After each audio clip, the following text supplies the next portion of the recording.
So, und damit grüße ich euch und herzlich willkommen zu meinem Tales of Berseria Stream und vielen Dank an meine Kanalmitglieder Brotlaffer, Kausistel, Koloras, einer wie Icecore Heroes, Ichimi07, Kathi Krempel, Namitsu, Negoya, Lala, Spooks, The Last Lone Wolf, Winterhydra 63, Juna 85 und ganz besonderen Dank an meine Ehrenmitglieder Negi Magister, Julian Eiplum und Klingone 23. Vielen Dank euch.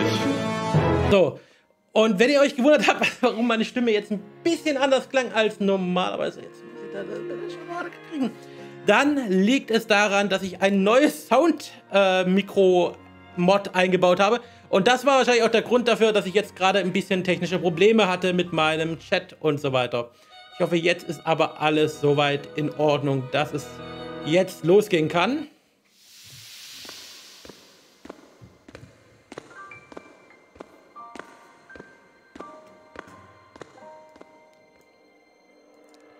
Wie gesagt, wir spielen heute in aller Ruhe Tales of Berseria.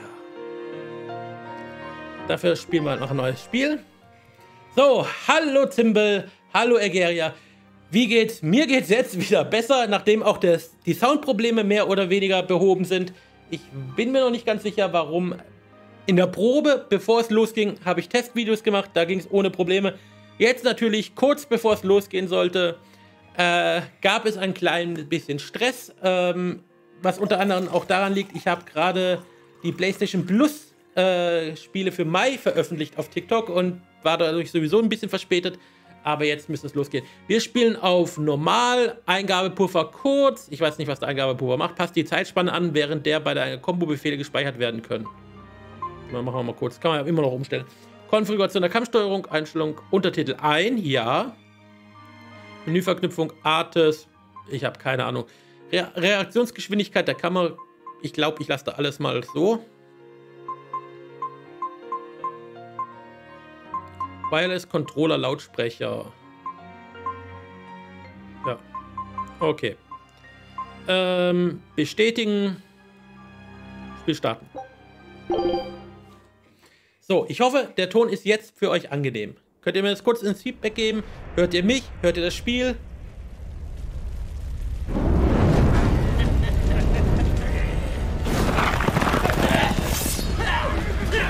Ah. Und wie sind die neuen Raids, Moonspell?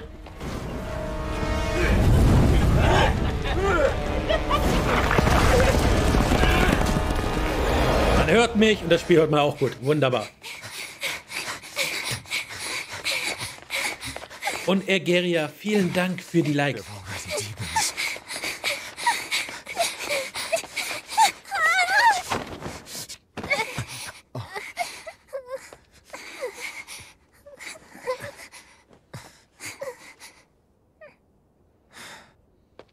Und vielen Dank, Mario Lo 142 für dein Like.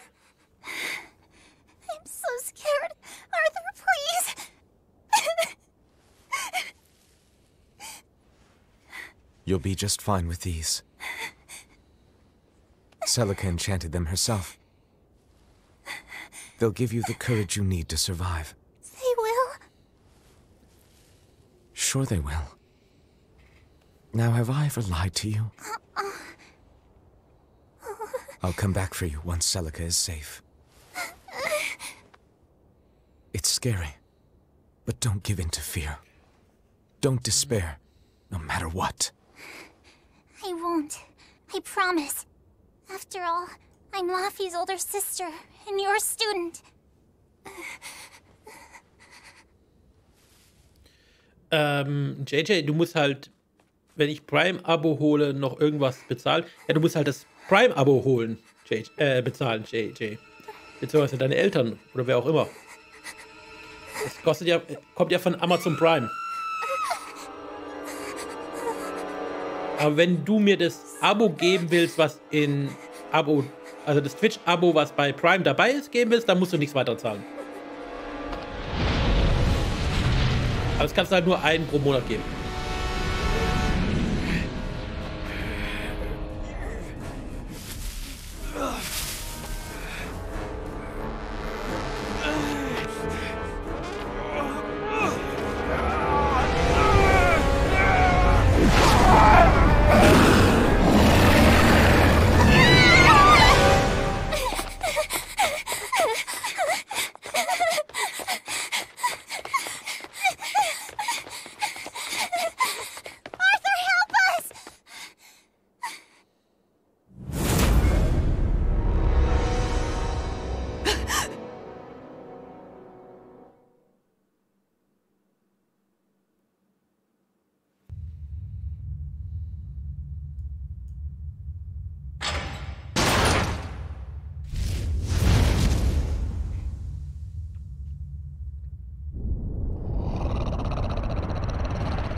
Little Demon, auch dir vielen Dank für den Follow.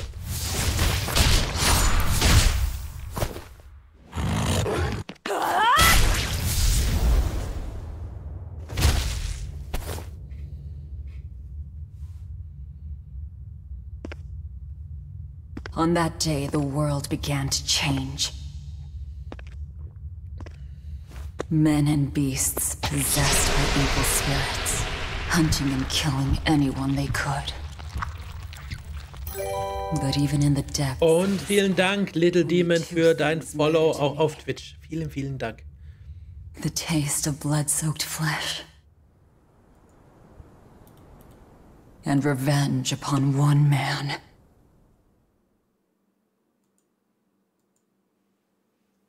Luffy, time to wake up. Okay. Morning. I told you to stop calling me Luffy. I'm not a little kid anymore. Grumble, grumble, huh? You must be feeling good. Zembel schickt gerade 36, 38, 40, 46. Wow, 54, 59, 65. Wow, der puppt ja richtig auf hier.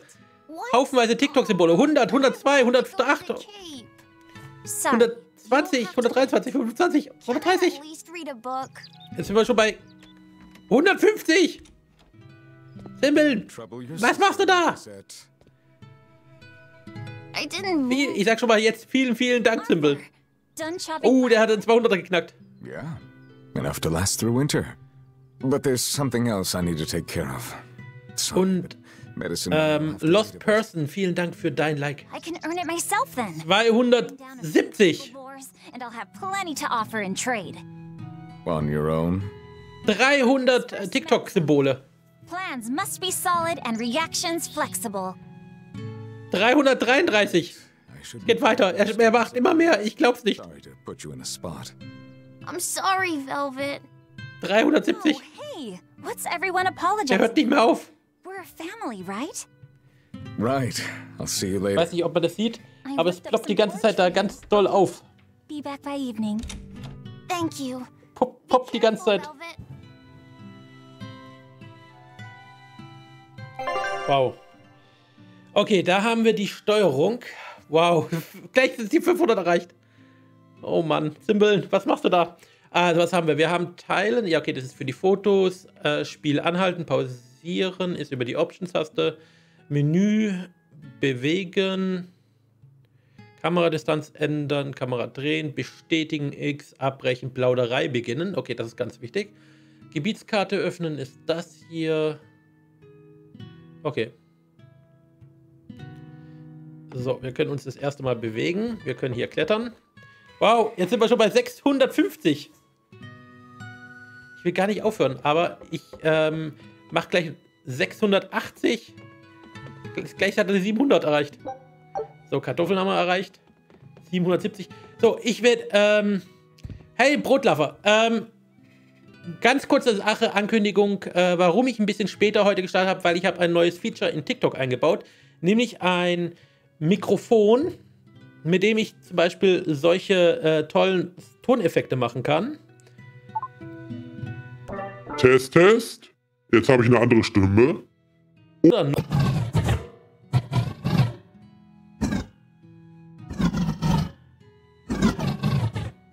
Oder noch eine andere Stimme. Jetzt habe ich die hier. Und die habe...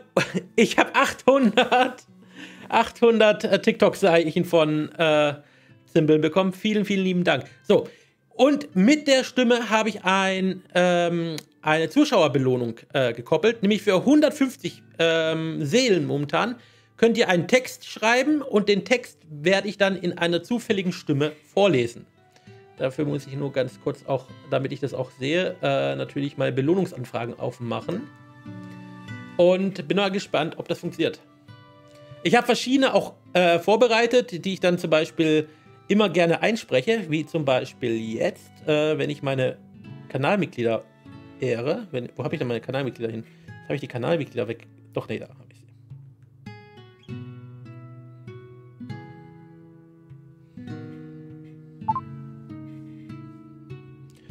Und hier sind sie, meine Kanalmitglieder, die sich entschieden haben, mir zu folgen und jeden Monat etwas in mein Beutelchen zu werfen.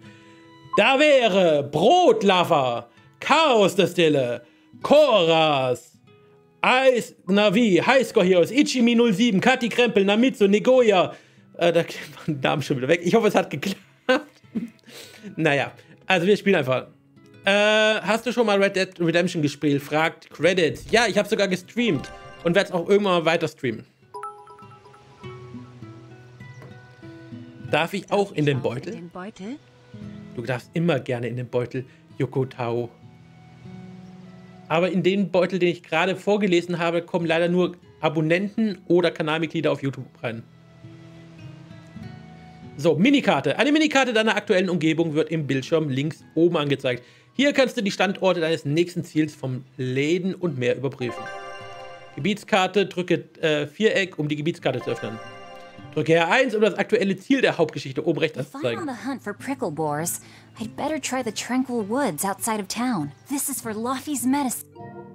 Okay. Das muss ich umschalten. Die spricht jetzt hier gerade aus dem Gamepad. Das ist ein bisschen creepy. Steuerung? Nein. So, wie kann ich das hier irgendwo umstellen? Strategie, Ausrüstung, Artes. Bibliothekssystem. So, Option. Das muss ich doch irgendwie umschalten. Ich habe gedacht, das ist nur, wenn ich Kopfhörer trage. Nur Lautsprecher. So, besser.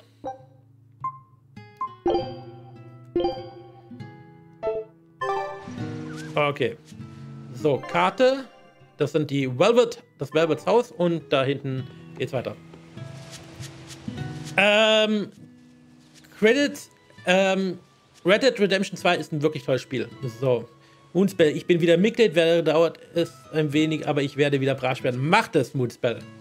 Ich freue mich darauf, dich wieder in meine Kanalmitglied-Übersicht zu packen.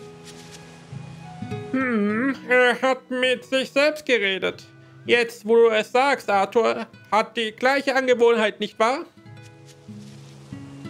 Es ist die reine Wahrheit. Als ich vom Laden zurückkam, habe ich Lafayette mit jemandem reden sehen. Aber er war ganz allein. War es nicht so, Othello? Miau! Hat Luffy mit Ceres gesprochen? Was hat das Ganze alles mit dem Laden gemacht? So, da haben wir jemanden, mit dem wir reden können. Eine Quest oder sowas? Ever since the opening 7 years ago, this world's really gone crazy. Famine, freezing weather, and worst of all, this demon blight that's turning people into monsters. I can't believe that people can really turn into those things. It's a nightmare. Does no one know what causes demon blight? Or how to heal it? No. What we do know is that when people turn into those monsters, I mean, demons, they gain incredible strength and attack humans on sight. Whoever named it the opening named it right. It's like someone opened a portal directly to hell. Come to think of it, Celica died during the opening, didn't she? It might be a good thing she died when she did. She didn't have to suffer through all of this. It's good that my sister died? How can you say that? Sorry. I didn't mean it that way. You're a real idiot, you know that? Sorry about him, Velvet. So, Nongis, erstmal bitteschön. Ich weiß zwar nicht genau, für was du dich gerade bedankst, aber gern geschehen. Und danke dafür aber für deinen Like. Und Nongis hat auch gefragt, warum ich vorher offline gegangen. Ja, für alle, die sich gewundert haben, warum ich kurz offline war. Ich musste den Rechner neu starten. Ich hatte technische Probleme. Und nein, ich habe noch nie Resident Evil 8 gezockt. Ich habe letztes Jahr erst mit euch Resident Evil 7 gezockt und wahrscheinlich werde ich mir Resident Evil 8 für nächstes Jahr auf dieses Jahr aufhalten. Hey, Velvet. Is Laphicet feeling better? No, not yet. He needs a little more rest, I think. Aw, too bad. Tell him I'm looking forward to hunting beetles with him again when he's better. Right, got it. Laphicet's illness sure is persistent. Yeah, that fever still keeps coming back, like clockwork. The medicine always helps a little bit, but still, that sounds terrible. Let me know if there's anything I can do to help. Thanks, but we'll be fine. At least we've got Arthur to take care of anything that needs muscle. And before he came, Celica raised me and Laffy all by herself. So now I have to do my best too. You sound just like your sister. That optimism must run in the family. I do? That's nice of you to say. Moonspell, ist Dragoon deine Hauptklasse oder was? So. Nungis meint gerade Resident Evil 8 Deluxe ist gerade im Angebot. Nongis, ich besitze Resident Evil 8. Deshalb werde ich es mir nicht nochmal kaufen. Ich habe es nur noch nicht gespielt. Hallo Velvet, gehst du gerade einkaufen? Ich stocke nur ein paar Vorräte auf, bevor ich losziehe. Ein Jäger ist nur so gut wie seine Vorbereitung. Wie geht es denn deinem Baby? Wir sind alle gesund und munter, danke. Möchtest du dem Kleinen mal die Windel wechseln? Denn früher oder später wirst du das auch täglich machen müssen. Ich glaube nicht, dass ich dafür schon bereit bin. Ich bin doch erst 16. Windeln wechseln kann ich aber schon. Ha, die Zeit vergeht schneller, als du denkst. Und du bist ein hübsches Mädchen. Das werden die Jungs im Ort schnell merken. Und die Jungs von außerhalb auch. Ich gehe dann besser mal jagen, solange es noch hell ist. Bis nächstes Mal. Ich wollte dir keine Angst machen. Also gut, Liebes. Pass gut auf dich auf, ja? So, Nongis, ich habe Resident Evil 8 auf CD. Oder die Blu-ray. So. Und Erigea, willkommen zurück. So, wo muss ich denn hin? Da ist noch ein Fragezeichen, mit dem ich reden kann. The demon blight is a punishment sent to us by the Empyreans for forgetting the old prayers. Who are the Empyreans? The 4 Empyreans created the world. The 1 Empyrean shall bring it to peace. Be afraid. When contradiction permeates this world, the time of suppression will be upon us. Are you okay? Want me to take you home? No! Don't treat me like a child! All right then. Oh, it's you, Velvet. If you're going to the Cape, take care. Don't fall into the Shrine of Tranquility, right? I know. I'm not a kid. Of course, of course. You're 13 now, aren't you? I'm 16. So, hallo komischer Junge und danke für dein Like. Und komischer Junge hat gerade geschrieben, dass er mein PlayStation Plus Video für Mai gesehen hat auf TikTok, auf der For You Page. Und er findet, alles ist sehr gut, bis auf FIFA 22, was es ja gibt.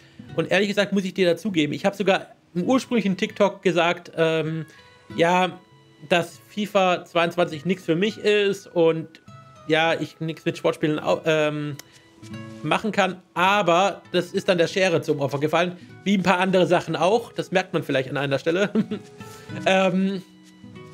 weil sonst wäre das TikTok-Video zu lang geworden. Ich meine, ist schon über eine Minute, aber das andere wäre noch länger gewesen. So, jetzt kann ich hier den Ort verlassen.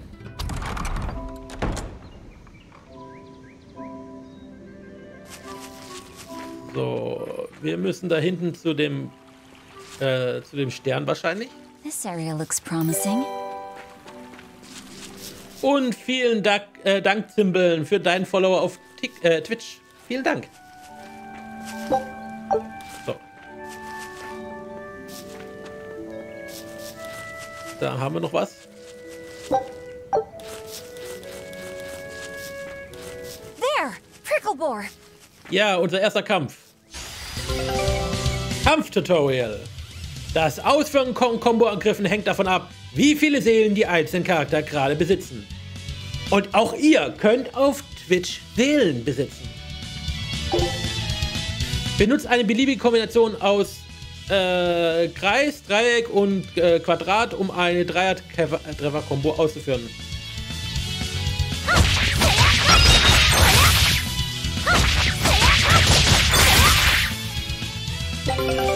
Wenn du Gegner betäubst, besiegst du mit Statuskrankheit.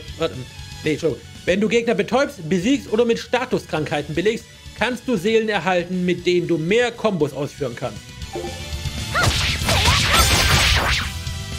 Right, here goes!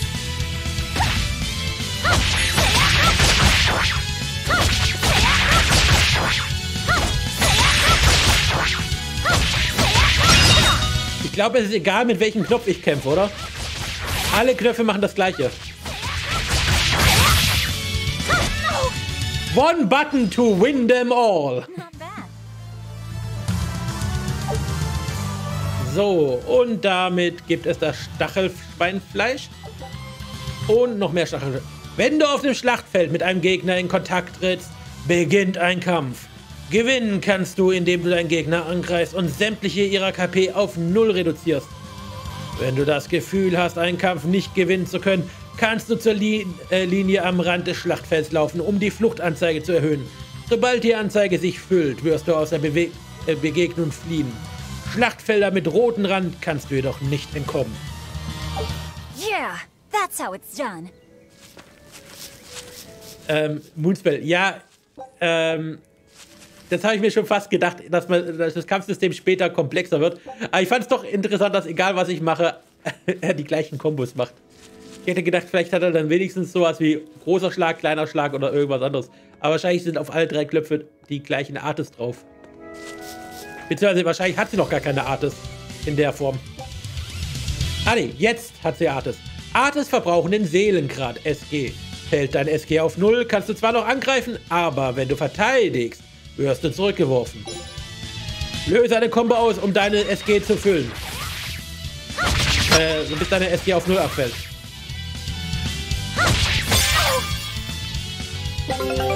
Benutze L1 zum Verteidigen. Verteidigung verringert Schaden der Gegner, aber verbraucht auch viel SG.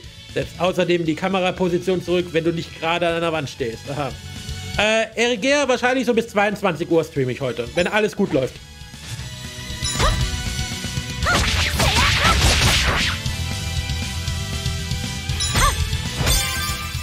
Geschafft. Right, here goes. Arthur's second maxim. Know your foes and strike where they're weak.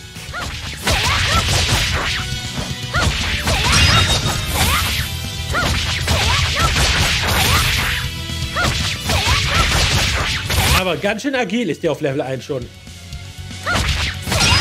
Also so ein Flickflack könnte ich nicht hinkriegen. Janni, vielen Dank auch für deinen Like auf TikTok. So. Die Verwendung von Artes, wenn du keine SG hast, hat einige nachteilige Effekte. Die Kombogeschwindigkeit ist langsamer und Kombos werden schneller gesprengt. Angriffe werden leichter abgewehrt und abgewehrte Angriffe werden zurückgeworfen. Wodurch der Angreifer angreifbar wird. Aha. Statuseffekte werden weniger wahrscheinlich verursacht und Heilungsarten stellen weniger KP wieder her. Betäubte Gegner jedoch können nichts abwehren, also kannst du sie ungeachtet deines SG angreifen. Aha, ja, gut zu wissen. So, erst noch mal eine kleine Truhe holen. Ich erhalte Apfelgelee. Apfelgelee ist das Beste, was es gibt. 3 Arten von Schatztruhen sind an verschiedenen Orten in der Welt versteckt. Jede Truhe enthält eine von 3 Arten von Gegenständen. Kupfertruhen, Verbrauchsgüter. Achso, da hätte ich weiter runterzoomen müssen. Jetzt weiß ich nicht, was die anderen beiden Arten von Truhen sind, was da gibt. Verdammt, das werde ich jetzt nie erfahren. Oder gibt es da irgendwo... Nein. So, da kann man abspeichern. Was wissen wir aus JRPGs? Wenn es eine Möglichkeit gibt zu speichern, dann kommt garantiert gleich ein böser Feind. Du kannst deinen Fortschritt im Spiel speichern, indem du da drückst. So, und Moonspell sagt gerade, wäre mal was Neues bei Tales of Spielen am Anfang ein paar mehr Kombos. Ich bin nicht ganz sicher. Ich glaube, ich hatte mal irgendwo ein Tales-Spiel, wo du tatsächlich am Anfang viele Kombos hattest, weil du einen anderen Charakter gespielt hast. Zumindest hat er dann viele Kombos gemacht. Und dann hast du halt nachher den Charakter nicht mehr gespielt. Aber ich weiß nicht mehr welches und ob das überhaupt ein Tales of war. Oder nur das Tales of Kampfsystem kopiert hat.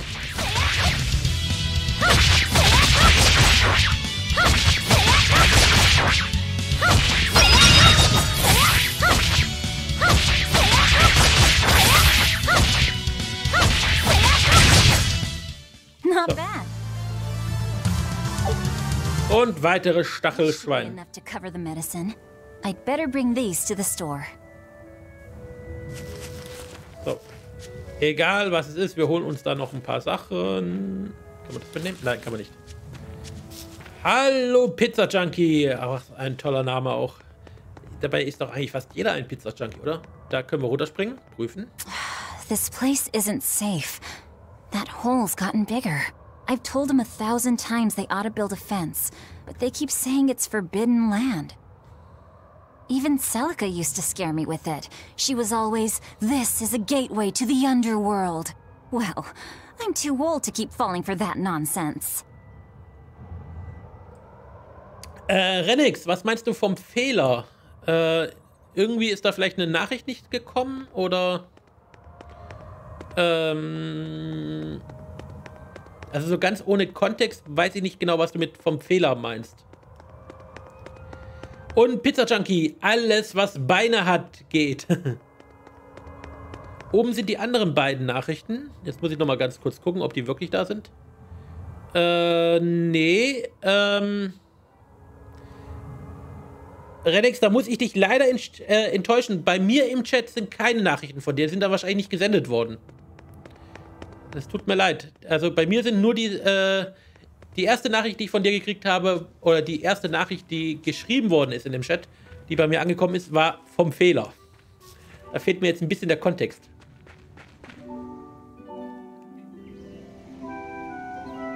Wahrscheinlich hat da TikTok gemeint, das ist nicht so wichtig, wenn man die nicht senden kann. Come to think of it, Arthur hasn't requested his favorite dinner in a while. There's been so much going on, and the village always has him out hunting. Maybe he's just worn out? That does it. I'll cook him up some prickle boar stew, just like Celica taught me. That ought to pick him right up. A healthy portion of nourishing meat cures fevers and weariness alike. So, genau. Moonspell hat mich gerade darauf aufmerksam gemacht, aber ich habe es automatisch schon ein klitzekleines bisschen vorher gemacht. Immer wieder kommen unten diese Nachrichten, die man da vielleicht sieht. Dreieck, dann gibt es eine Nachricht, so ein Text von ihr. But at least the city will buy our prickle boar meat now. Luffy and Arthur have been hoping the village could start raising them, but they can just be so temperamental. I wonder if they could be bred with more docile pigs. What would we call them? Oinkle boars? Nah, doesn't sound appetizing. What about Picklebore? Yeah, Picklebore! That's a cute name. Maybe too cute, though. We wouldn't want to discourage people from eating them. Genau, diese Dreiecksnachrichten muss ich ab und zu einspielen. Eigentlich muss ich alle mal abgespielt haben, um sie mit der Platin-Trophäe zu bekommen. Es gibt später eine Möglichkeit, die nachzukaufen. Allerdings, wenn wir das nicht machen müssen, ist es gar nicht schlecht. Und Pizza Junkie meint es gab schon bessere Spiele. Ja.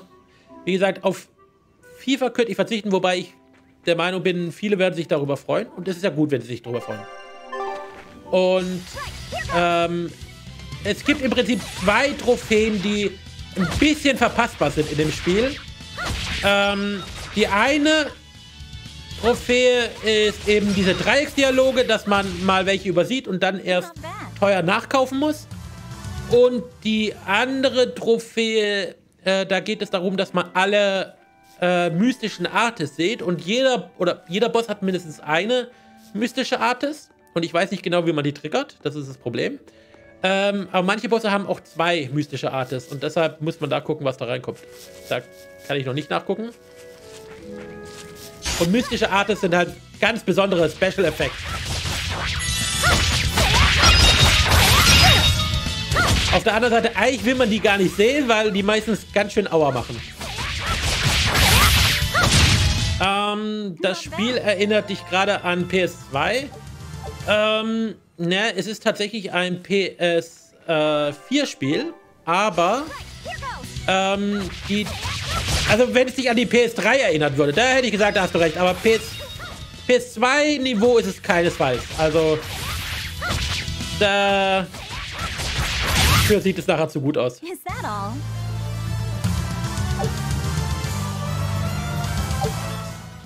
Und ich weiß immer noch nicht, was Renix mir sagen will. Mann, den Fehler. Welchen Fehler, verdammt nochmal? Ich weiß nicht, welchen Fehler du meinst. Wait, the boars I hunted. Are you there? Moonspell, da hast du recht. Die eigenen Artists möchte man sehen, aber die Artists, das Blöde ist, für die Trophäe brauchen wir auch die Artists der Gegner. Control your feelings to control the tide of battle. Also das Gameplay, ja, das Gameplay, durchaus kann ich das natürlich an PS2 erinnern. Tatsächlich gab es, das ist ja ein klassisches JRPG, das gibt es auch schon seit der PlayStation 1-Ära. Also deshalb würde es mich nicht wundern, wenn sich das daran erinnert. So, aber die Grafik ist halt kein PlayStation 2.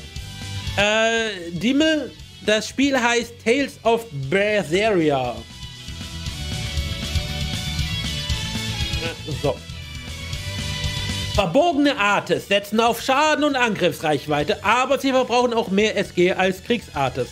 Sengende Schneide ist effektiv gegen Bestien. Erlange deinen Vorteil, indem du Schwachpunkte deiner Gegner ausnutzt. Wähle im Kampfmenü Artes, stelle Schlägenden auf X ein und drücke X. Artes. So. Selbst entscheiden. Blitzender Fu... Welches? Ne, senkende Schneide sollten wir machen. So.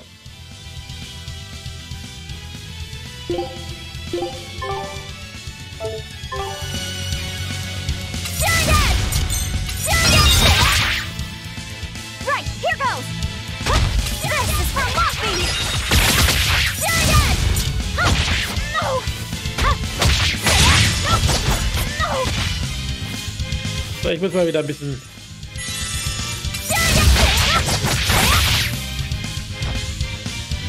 Kommt hinter mir her. Komm. Put. Lasst euch kiten.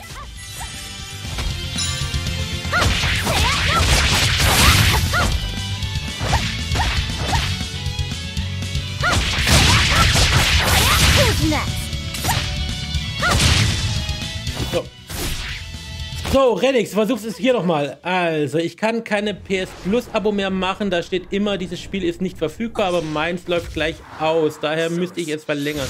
Hab dazu ein Video per WhatsApp geschickt. Ah, okay, jetzt weiß ich. Okay. Ja, das musst du verlängern. Wenn es nicht geht, musst du es verlängern, Renix. Thrill of victory. Your emotions run too hot. Und was ist jetzt die Frage? Agreed. It's one of her virtues as well. Huh? Yes, I know. But even so, she's got to...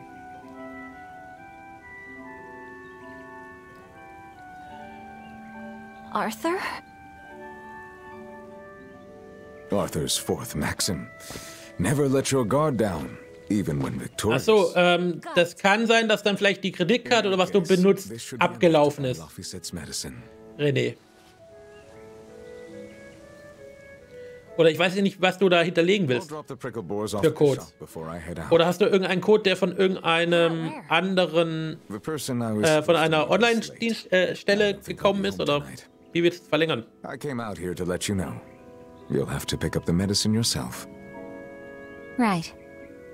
One more thing. I saw a group of demons near the village. If you're attacked, run away. Am I clear? Hey, I can handle a bunch of... Demons can only be challenged by those with the talent for exorcism. That's the cold logic of the world, and no emotions can change it. Do you think I could become an exorcist?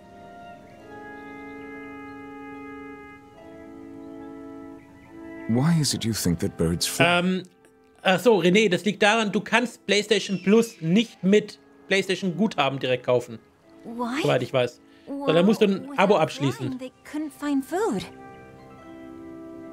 Die einzigste Möglichkeit, die da bleibt, ist eine Prepaid-Karte zu kaufen. Aber du kannst nicht mit PlayStation Guthaben eine Abo-Verlängerung machen. Dafür brauchst du eine Kreditkarte oder PayPal. Tomorrow is Celica's Memorial Day. I'll be back as soon as I can. Hurry back. I'll make you a quiche, just the way she taught me.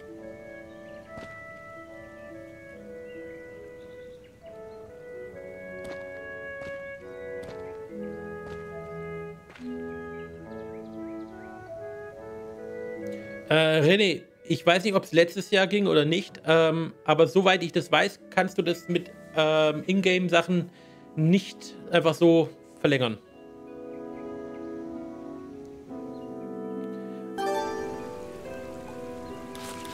Ich würde auch nur gucken, vielleicht kannst du auch nur einen Monat verlängern. Es kann sein, auch daran, dass es jetzt momentan nur die ganzen Sachen einen Monat verlängerbar sind im Zuge der PlayStation Plus Umstellung. Versuch mal, ob du einen Monat kaufen kannst. Und vielleicht kannst du dann im Juni dann, wenn das neue PlayStation Plus ist, dir dann die restlichen Monate holen. Also jetzt erstmal nur einen Monat gucken, ob du verlängern kannst und dann immer schrittweise. I wonder if those prickle boars were brothers. Maybe I should have let them go. But then, how would I pay for Laffy's medicine? Hunting took care of that. And it means food for us as well. I had no other choice. It was a rational decision. But the fact that I'm still worrying about it shows that my feelings are getting the better of me.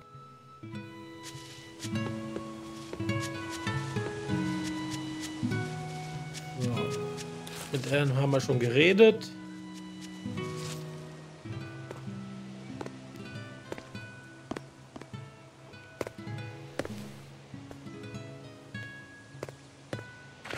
Nico, here for groceries?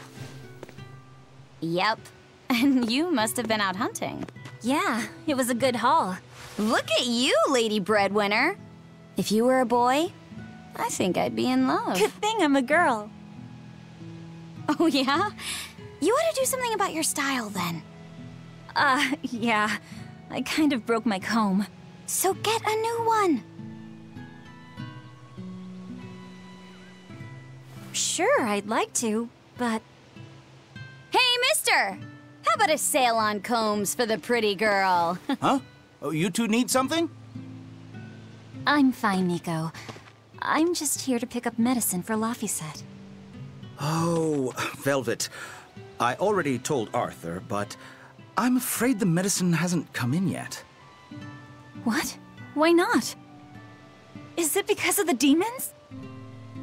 Seems like the demon blight's really taking a toll on the city. There's even a group of them lurking around here now. When's it coming, then? I can't say. And I don't know how much it will cost. Oh, no. Ugh, what is wrong with Midgand? I mean, don't they have an army or something? Those guys? The demons already routed them a while back. But we're safe here, right? After all, your brother-in-law's an exorcist. You so sure about that? Arthur can't even use his right hand anymore. Poor fellow couldn't even protect his own wife and child.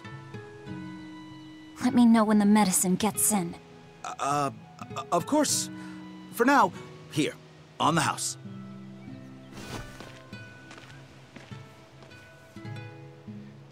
Velvet! You didn't forget, did you? You promised to teach me how to make your special quiche. You mean for that apprentice animal doctor you had your eye on? You were serious? Beyond serious. Please. This is life or death for me. But I thought your folks weren't keen on the two of you dating. Who cares what people think? The important thing is my feelings. I like the way you talk. Vielen Dank für den I Like. think I'd be in love. Darn right. So, da kriegen wir nochmal 3 Apfel. Oh, da können wir nochmal mit jemandem reden. Immer mit allen reden. Hurry home.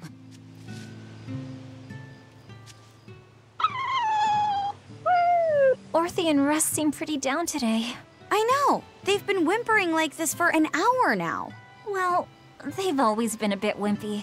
The other day, that kitty Rollo chased both of them up a tree by himself. They're hopeless. Whenever it's thundering out, they both dive into my bed, shivering. Orthy, Russ, shape up. You're Nico's bodyguards, right? Start acting like it. They're completely hopeless. Maybe. But they're so cute, so I forgive them. Oh, Doggy, is so cute. Marcel Stern, ich spiele auf der PlayStation 5, aber das Spiel ist ein PlayStation 4 Spiel. So sprechen. Celica taught you how to make your special quiches, right, Velvet? Yeah, but mine aren't nearly as good as hers. Don't be modest. They're fantastic. Simple, yet elegant. That's because there's a secret in the cheese and the dough. You should try selling them in Taliesin. I'm sure they'd be a hit. We could make them together and take them on the road. We could even wear matching uniforms. would it make more money than hunting fricklebores? Definitely, maybe. Even more so if you could lighten up a bit in front of the customers. Then it might be worth a try. I do want to buy Laffy a nice heavy winter coat. And Arthur's gloves are in tatters, so he needs new ones. Oh, don't be so boring. I get where you're coming from, but come on! Think big! Dream, Velvet! Dream! Think big? No thanks. I want a peaceful life with Laffy and Arthur. That's all. You're impossible. Then again, maybe that's why your quiches taste so darn good. Moonspell meint gerade, dass es die Katze Rollo auch schon in Tales of Celia 2 gab. Ich überlege gerade, ob vielleicht Rollo die Katze das Tales of Äquivalent zu Sid aus Final Fantasy werden könnte. Mal gucken. So was kriegen wir hier. Ein Resistenzring. Okay. Jetzt wissen wir zumindest, was es in silbernen Truhen gibt. Jetzt müssen wir nur rausfinden, was es in goldenen Truhen gibt. Honky, auch dir ein schönes Moin Moin. Wie geht's dir? So, mal gucken, wo es jetzt lang geht.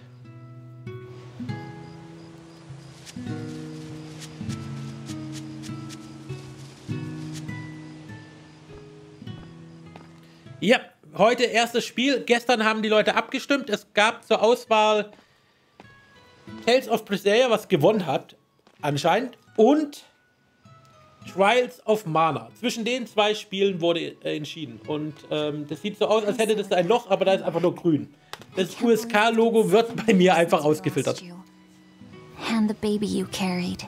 Oh, drat. I forgot to bring your princessias.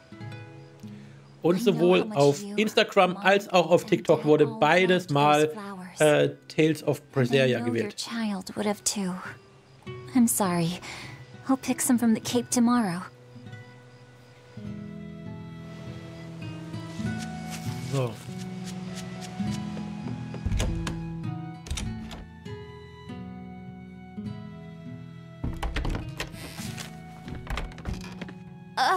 Welcome home, Velvet. Laffy, I told you to stay in bed. Und Marcel Stern, vielen Dank für den Like. Only up for a little.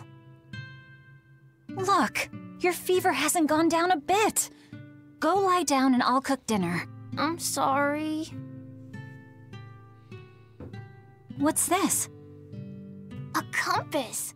It uses a magnet to tell you which way you're facing. Woohoo! You can use the sun and stars for that. And what'll you do if it's cloudy, huh? Thanks to this invention, we'll even be able to voyage across the ocean.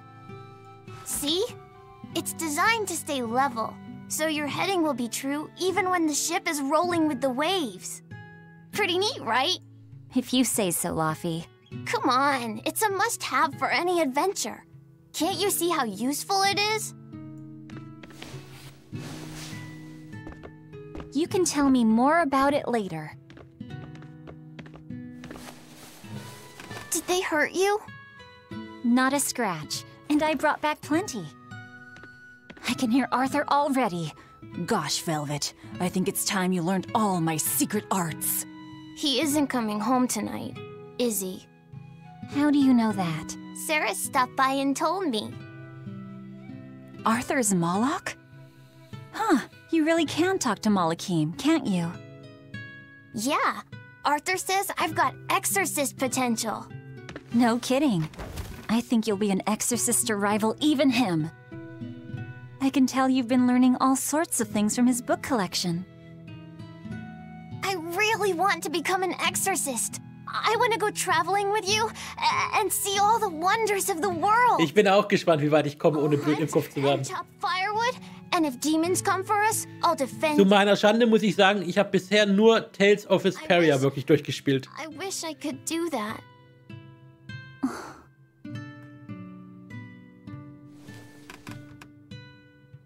You'll get there, Laffy. It should only take... 20 years tops. It won't take me that long. Oh yeah? You better prove it to me then. Start with this lovely meatball stew I cooked. Eat every last mouthful, even if you don't feel hungry. And take your medicine, no matter how nasty it tastes. No tricks. Am I clear? Yes, ma'am. Right, cooking time. First, I need to light the stove. Okay, light the stove. It's so easy to light Arthur's firewood. I wonder what his trick is. Velvet? Could you not put any spinach in the stew? Huh. You'll never grow up if you're picky with your food, you know. I know, but just for today? Fine, fine. I'll leave out the spinach just this once. And I'll make it that curry flavor you like. Really? Thanks, Velvet. There's some of Arthur's special curry spice upstairs, isn't there?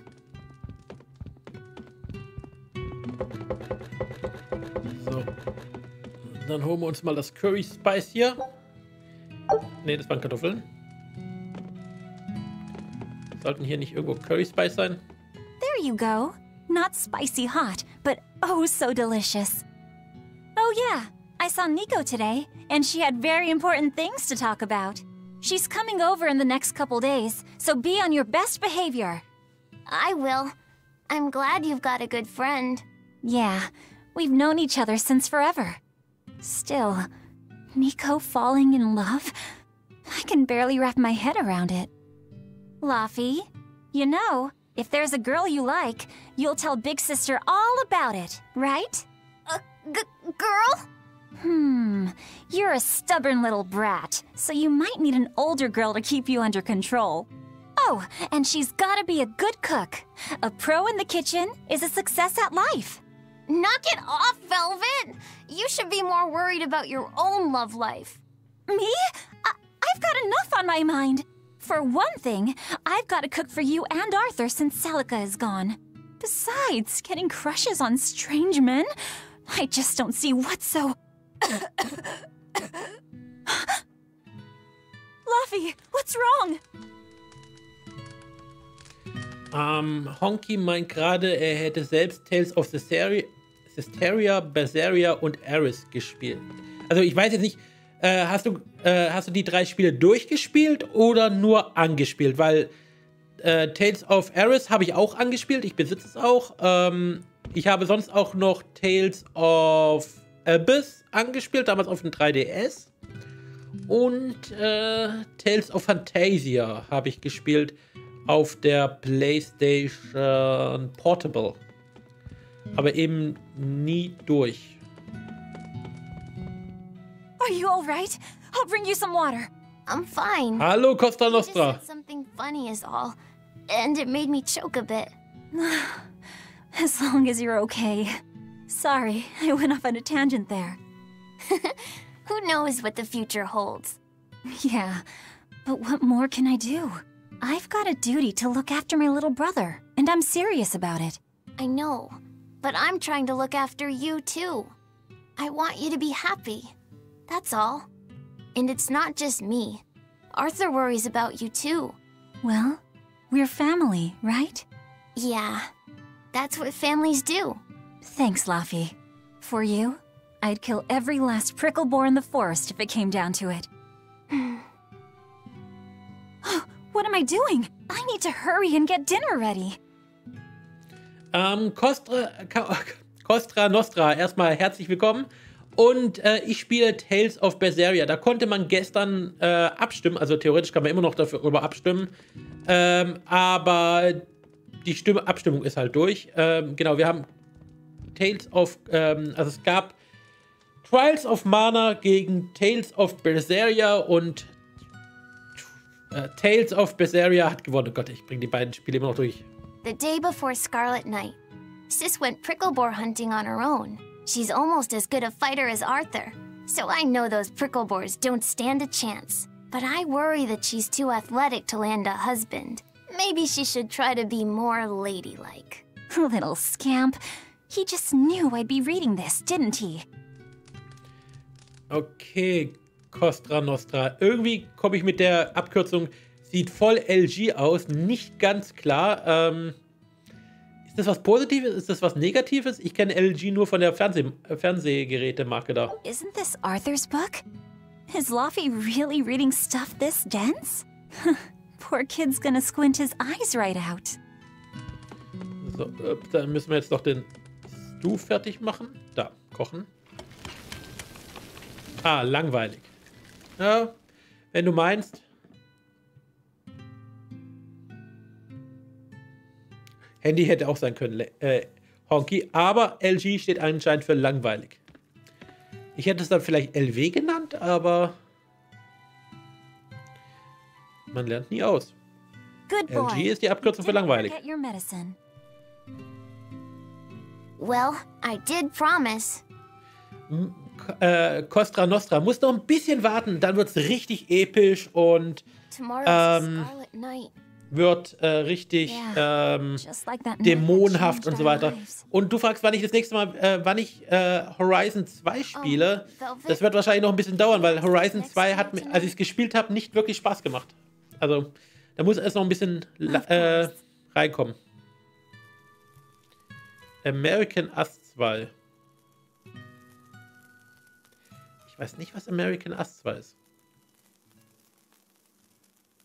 Weißt du vielleicht The Last of Us?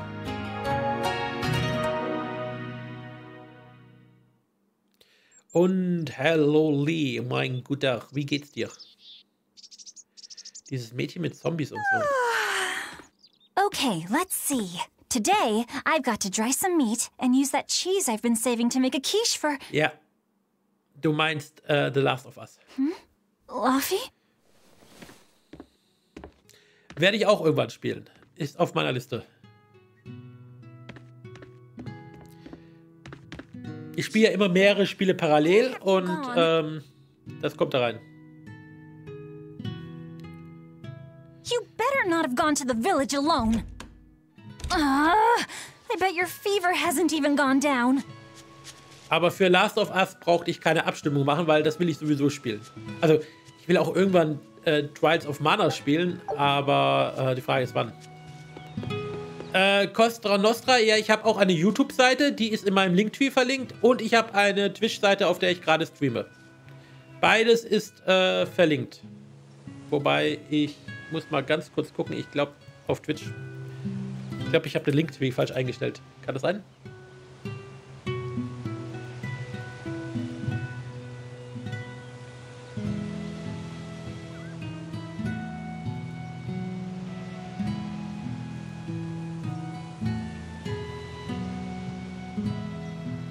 Momento, por favor, ich muss gucken. Dazu muss ich mich jeden Tag in Linktree einstellen, aber...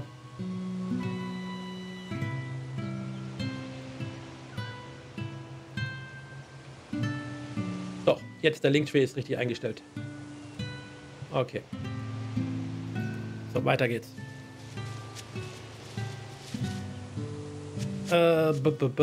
Ein Monat Abo. Achso. Genau, Lee, du hast letzte Woche ein Abo geschenkt bekommen. Genau wie Winterhydra hat sich selbst das Abo geholt.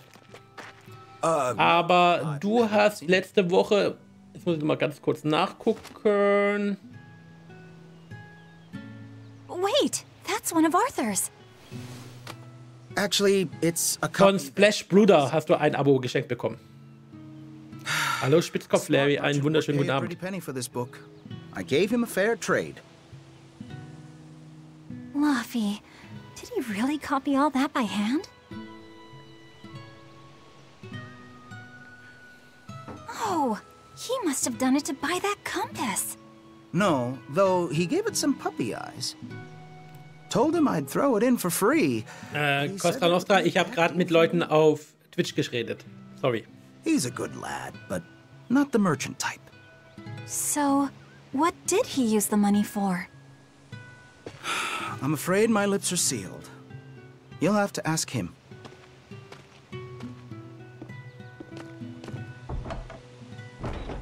Velvet, I saw Laphicet walking around. Is he nein, Lee, dein Schenker ist leider nicht online. Also zumindest nicht hier. I'll help you look for him. Thanks. Do a sweep of the village, just in case. I'll check the forest.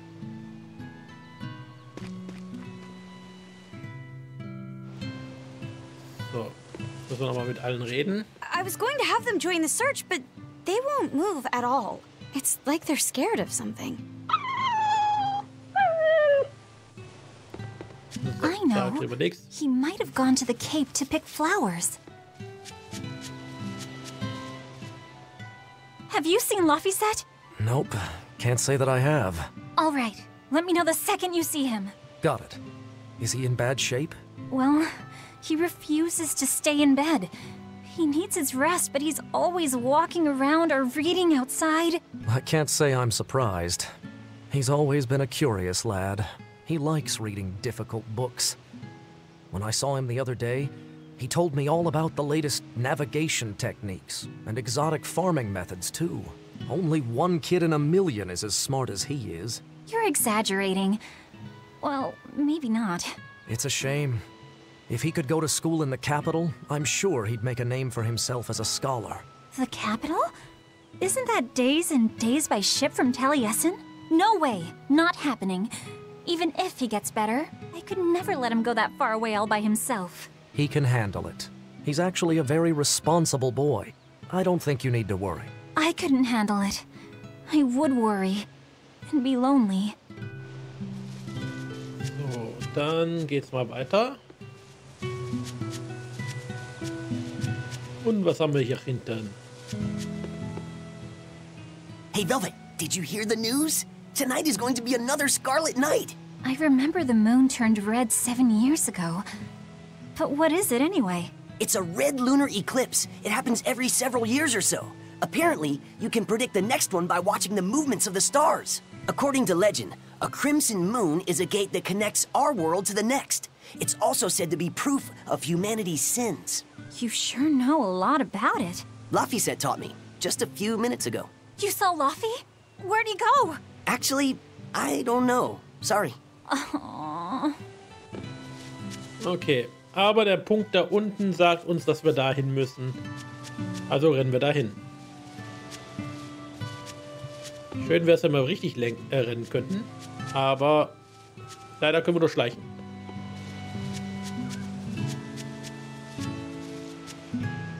Hey Cypress, auch dir einen wunderschönen guten Abend. Nein.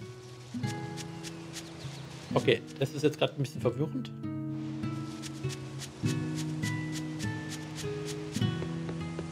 Dann müssen wir jetzt zu dieser Höhle laufen.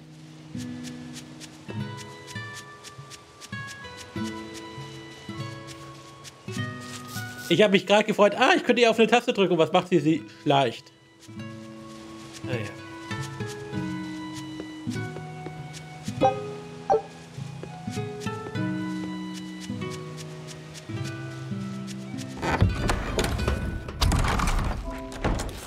So, dann müssen wir da hinten hin.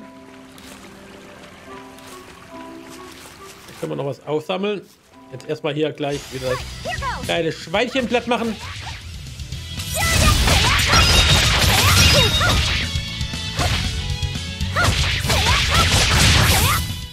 Is that all?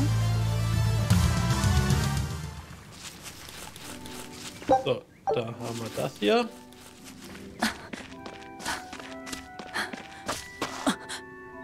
Fluffy! Velvet, can you walk? Ja, ich habe gedacht, das eine war unten wäre ein Stern gewesen, aber da war es nur ein Pentagon. Das hat mich ein bisschen verwirrt. You know better than this, Laphicet. Running off without telling me. What if something happened to you? You wouldn't be the only one hurt. Do you understand that? I'm sorry. If you want to do something, just ask. I know I'm a crummy big sister, and I can't afford to buy you all the things you want. No, that's not why I went out. You see, it was just...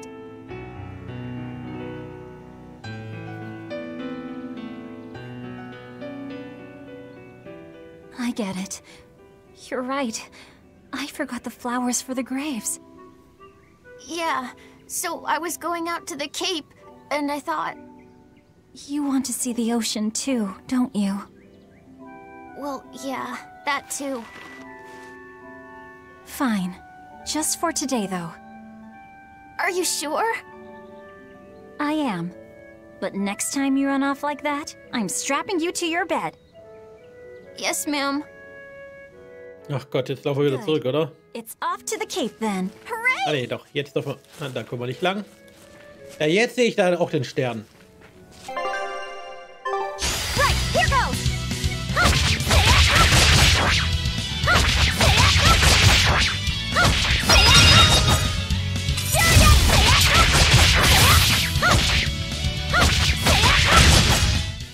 Not bad. So, weiter.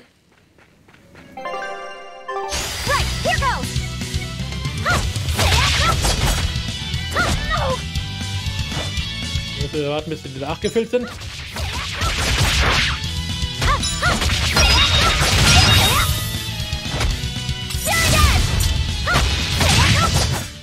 Not bad. Und ihr Schweinchen, ihr seid keine Gegner für mich. Okay, ihr seid eigentlich die einzigsten Gegner, die es gerade gibt, aber mit euch werde ich wenigstens fertig. Remember how we went out together to pick princessias on the morning of Celica's funeral? Yeah. I was only 4, but I remember. We couldn't find any in the village or at the Cape. Right, because the demons had made a mess of them. And then you suddenly started climbing down the edge of the cliff. Luca, einen wunderschönen Dank für dein Like. You had the scariest look on your face. Of course I did. Do you have any idea what I did? Und natürlich auch vielen Dank an alle, die das später auf YouTube gucken werden und mir da Likes geben werden. Also, He's quite the guy. danke, dass ihr da unten auf Like drückt. But I'd still miss you like you wouldn't believe. I know. I'm sorry, sis. But down the cliff from where you were, a lone pair of princessia were blooming. I remember. A gentle breeze came in, and it smelled like Celica. That's right.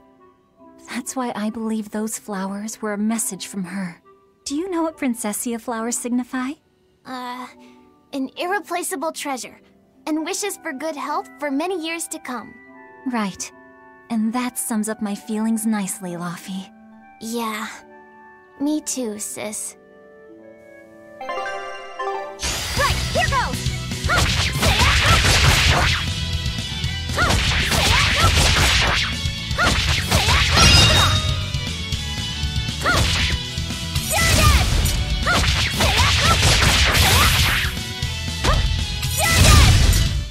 Is that all? Und die Truhe haben wir schon. Wo muss ich lang? Da lang. Da haben wir uns noch das hier, das Kupfererz. So, wir speichern wieder, weil wir wissen, wenn man speichern kann, sollte man immer speichern in JRPGs, weil meistens dann ein Bosskampf kommt. Okay, zugegeben, vorhin kam kein Bosskampf, aber das bedeutet nicht, dass jetzt kein Bosskampf kommt. Oder eine große Kapitel-Story-Wendung. Nein, kommt doch nichts, wir sammeln nur Blumen. Just look at all these.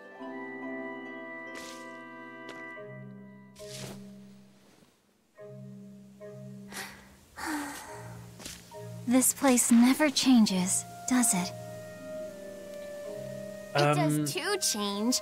Es sieht aus wie die Klippe bei Tales of Grace. Totally Das habe ich damals auf der PlayStation 3 gespielt. Also Tales of Grace F. Across the sea? Sometimes I just don't know what you're talking about. Hey, Velvet. Thank you for taking me out here today. You don't need to thank me.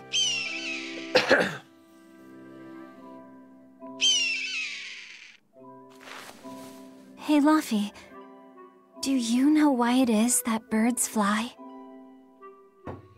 Weil sie aerodynamisch sind? If they didn't, they couldn't catch food or escape from predators. Thought so. But you know, I think there's more to it than that. A bird that's born with wings has to... A demon! Ah. Der ist schon ein bisschen härter als ein Schweinchen. Laffy said, run! No matter how much it hurts, run! Velvet! Don't be scared. You can do it. You're going to be strong, like Arthur. No, you can't! Go!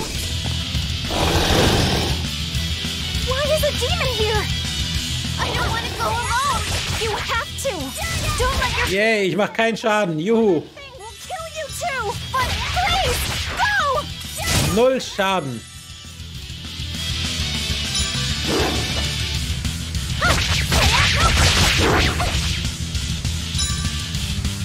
It's just like Arthur said. But I have to do this! Ouch. Game over. Das war's. Stop! Face me, demon!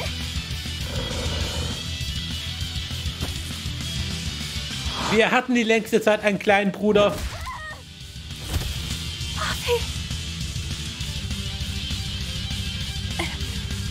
Und Spidey-Suppe, danke für dein Like.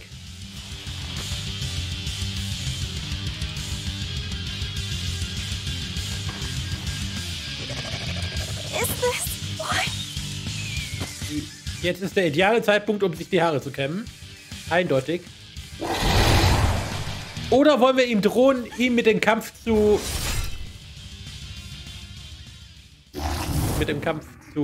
bürsten, meine ich. Aber es wurde schon abgenommen.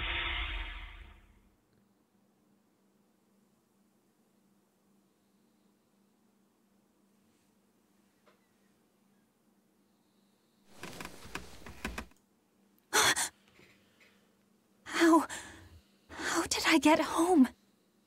Velvet! Luffy, you're all right. Sorry.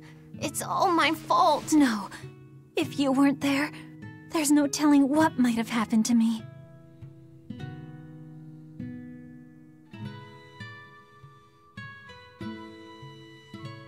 Your old one broke, right?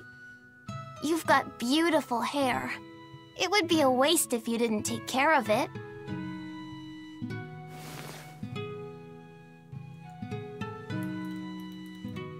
I'll make a new world. A world where my sister can be happy.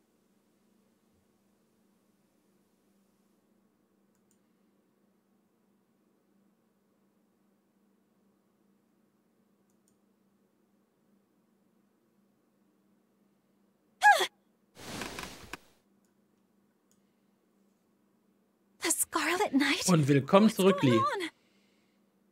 Was it all a dream? No, it wasn't!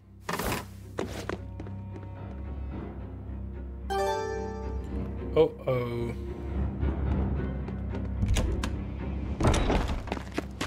Der Demon's back.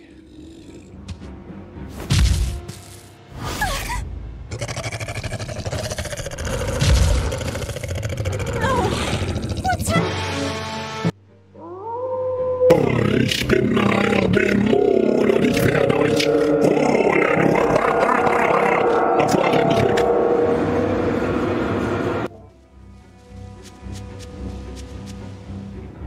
What on earth is going on? This is no time to be scared. I have to find Luffy. Okay. Den Leuten gab's schon besser. No. The village.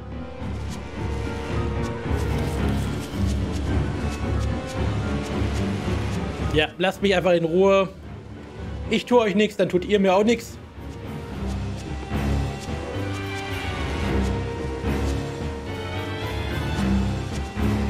Und hier durch.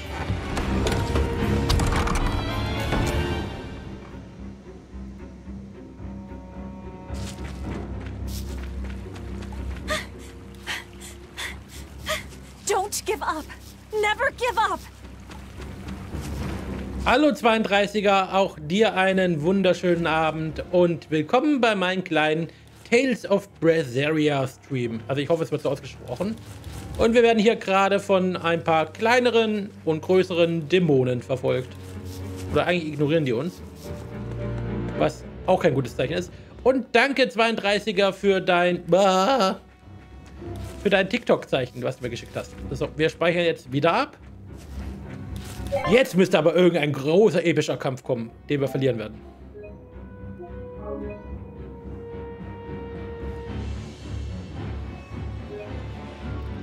So, Ruhewald, ja.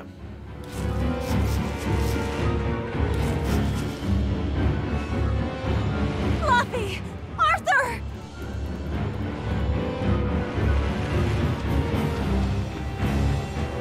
Also wenn dieser rote Mond nicht übel aussieht. Velvet! Ja, ich zocke auf der PS5. Oh, thank goodness. You kept Luffy safe, didn't you, Arthur? One more sentiment to cast off. Velvet, run! Wenn sie wüsste.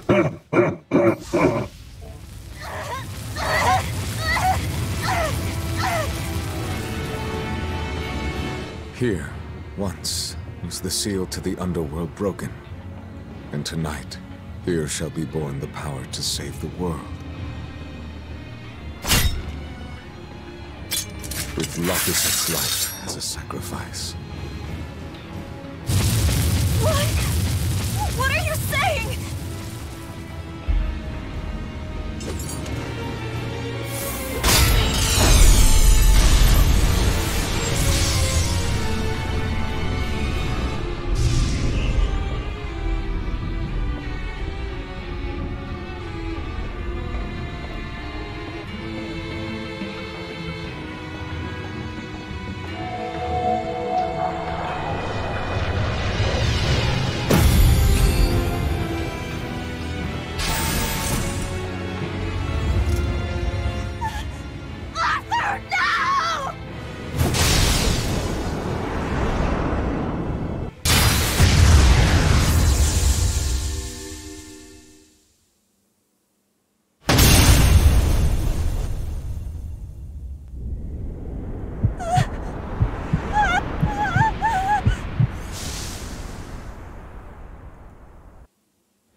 Let him go. This is an offering to the world. Why would you? Nothing can save him now. No, no, no! I see you will not change. Ever a slave to emotion.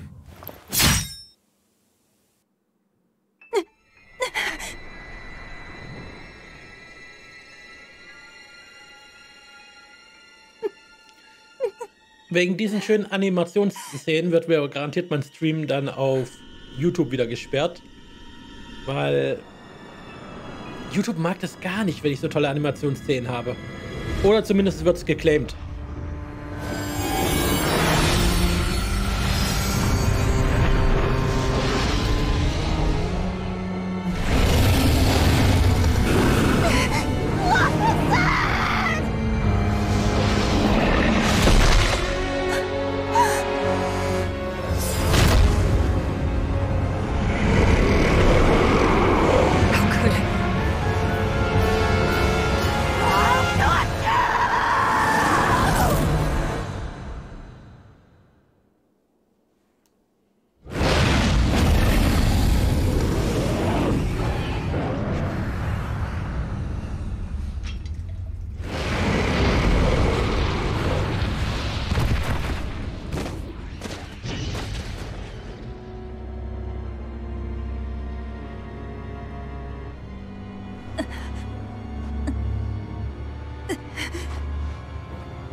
Äh, 32er, die letzte Nachricht, die ich von dir gesehen habe, war, zockst du auf der PS5? Ansonsten habe ich keine andere Nachricht von dir gesehen.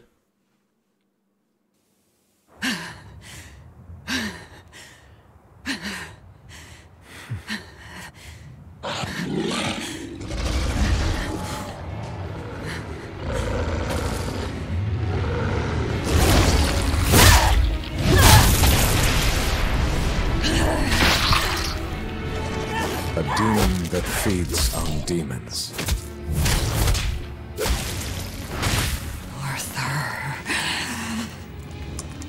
Wenn du mich fragen willst, ob man mich auf der PlayStation 5 adden darf, ja, darf man.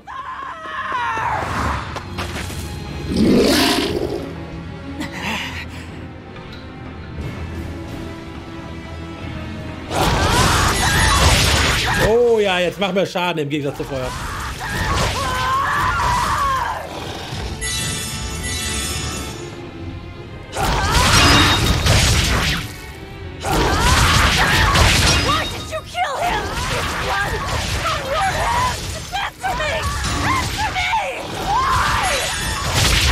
Okay, ich glaube, wir sind ein bisschen sauer.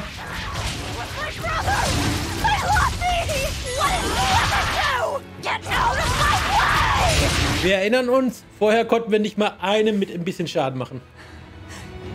32er einfach Eisenseele suchen. Und da müsste ich so einer mit einem kleinen Goblin-Kopf sein.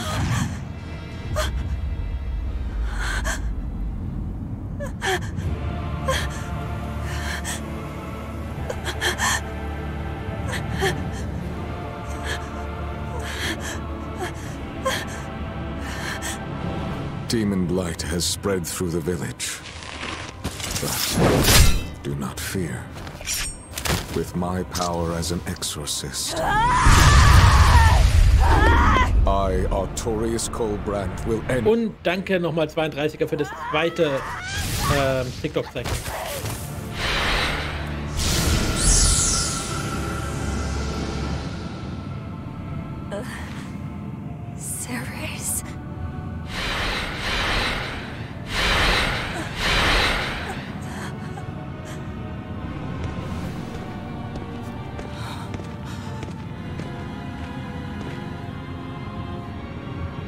Why is it that birds fly?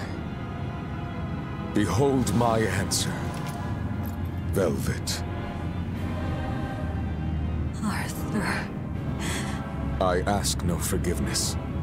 The sin is mine to bear. Enya, ich spiele gerade mit euch Tales of Berseria. Cypress, viel Spaß beim Lernen.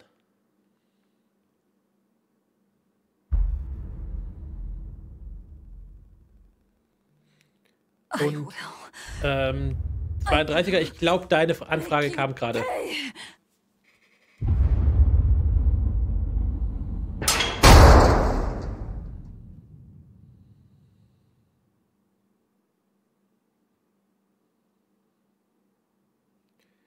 So. Vielleicht immer bei den Anfragen auch reinschreiben, wer ihr seid, damit ich euch dann zuordnen kann, wenn euer Name nicht der gleiche ist wie im Chat. So. Bei geringen Kampfschwierigkeiten greifen Gegner weniger häufig und mit weniger Kraft an, wodurch sie leichter zu besiegen sind, aber höhere Schwierigkeitsgrade bieten Vorteile wie verbesserte Beuteobjekte von Gegnern. Außerdem können manche Effekte von Potentiten, oh Gott, ich glaube, ich habe das böse Wort gesagt, nur bei bestimmten Schwierigkeitsgraden aktiviert werden. Du kannst die Kampfschwierigkeiten jederzeit unter Optionen im Systemmenü ändern. So did my world come to an end. And for 3 long years, I sat in that pit of darkness and fed.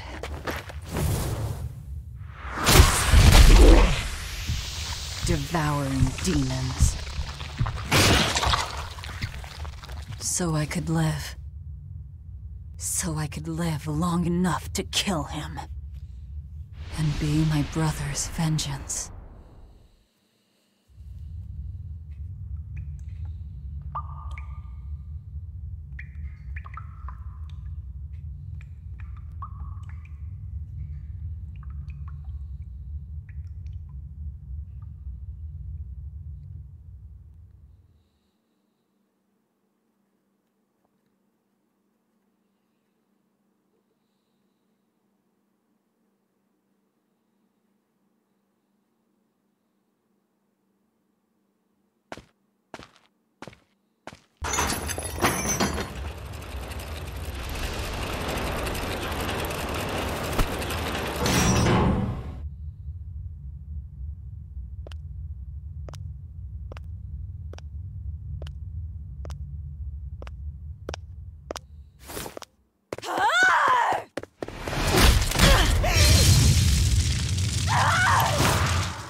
Where is he? First, there will be a test. It will decide if you are worth teaching. Okay, mit L1 und R kannst du dich schnell bewegen. Ah, jetzt können wir uns bewegen, okay. Führe schnelle Schritte L1 aus. Hä?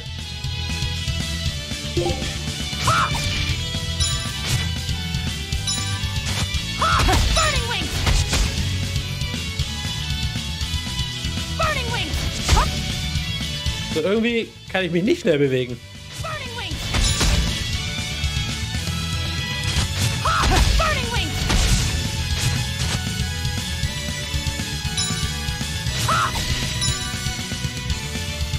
Hä? Burning Wing! Burning Wing! Burning Wing!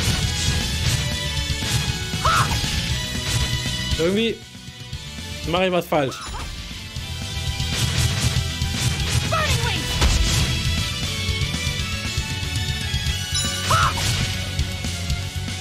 Burning Wing! Sollte ich die nicht ausweichen können? Jetzt, ach so, okay, wenn der... Okay. Und Cryson, vielen Dank für die Rose.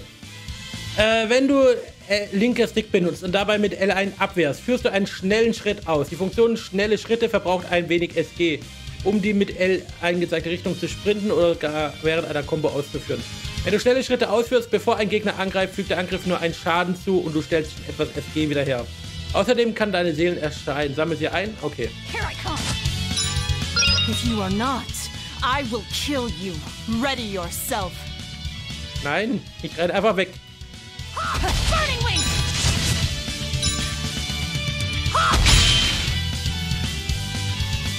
Burning Wing!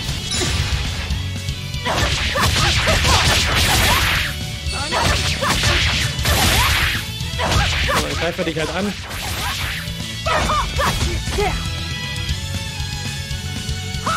Hoppala.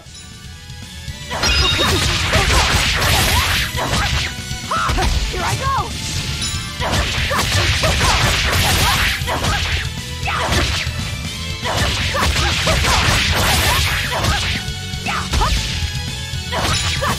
So, den Kampf haben wir gewonnen. Why are you holding back? Was? Jetzt zurückhalten? Well done. You pass. Of course. His Moloch would never be so weak as that. I am his Moloch no longer. First, let me tell you what has transpired these past 3 years. There are exorcists now throughout the land, challenging the reign of demons with the help of... Tell me. Tell me where Artorias is. You may find him in the capital city of Logris in Midgand. You won't stop to listen. I can tell you what it was you saw that night.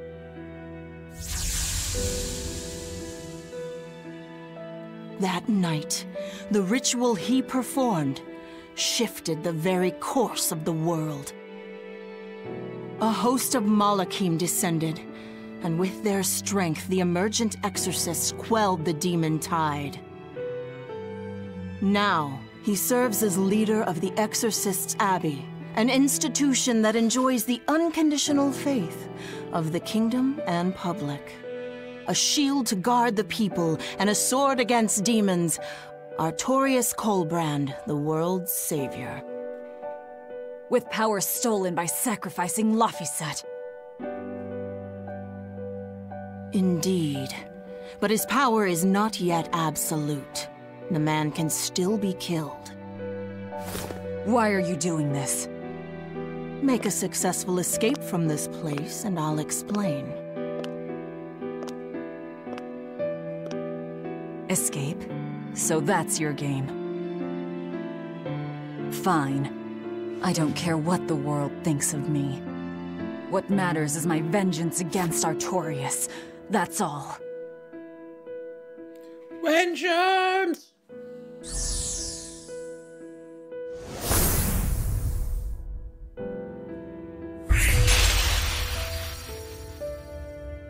have shattered your yoke. We must hurry. 32er, dir auch einen schönen Abend noch.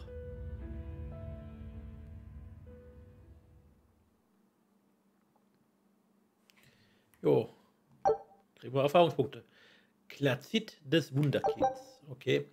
Okay, was ist Glazit des Wunderkinds? Ausrüstung erhält die Fähigkeit, eine zufällige Fähigkeit auszulösen. Aha. Angriffe beeinflussen Schaden durch verborgene und Kriegsartes. Art der Angriffe beeinflussen Schaden durch verborgene und andere Nicht-Kriegsartes. Verteidigung reduziert Schaden durch verborgene Kriegsartes und so weiter. Okay. Kriegsartes, flinker Tritt. Verborgene Artes, hinterhältiger Stich. Titania, Gefängnis. Okay, wir müssen fliehen, aber vorher... Ne, wie ging das nochmal? Da können wir Artes ansetzen. Können wir nicht.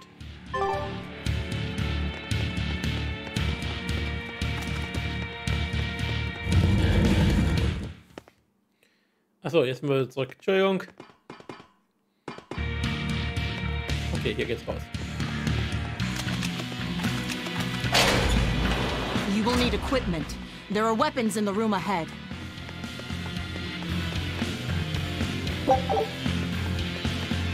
Ich frage mich gerade, was ich all die Sachen vorher eingesammelt habe, wenn ich die eh nicht nutzen kann.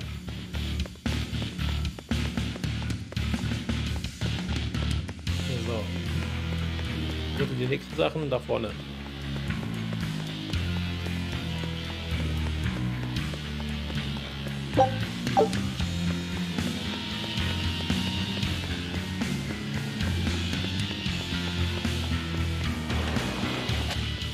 No one raised the alarm. I can see that. Take what you need from here. Okay. Ich bleib da hängen. Das ist nicht gut. Hi, it's Max. Guten Abend. Wie geht's? Also, it's Max. Mir geht's wunderbar. Und ich freue mich mit euch, das zu spielen. Stormhowl. What is it doing here? Well, it's too big for me. You're not taking it?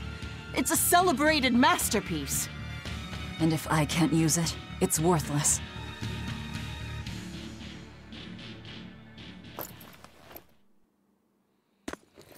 Jetzt haben wir richtige Kriegsuniform an. Naja. Ich bin mir nicht sicher, ob diese Uniform wirklich was schützt. Are you ready then? What's going on here?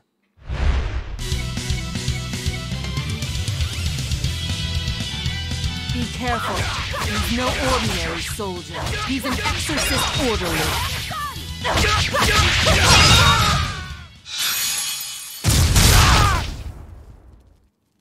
You didn't even flinch.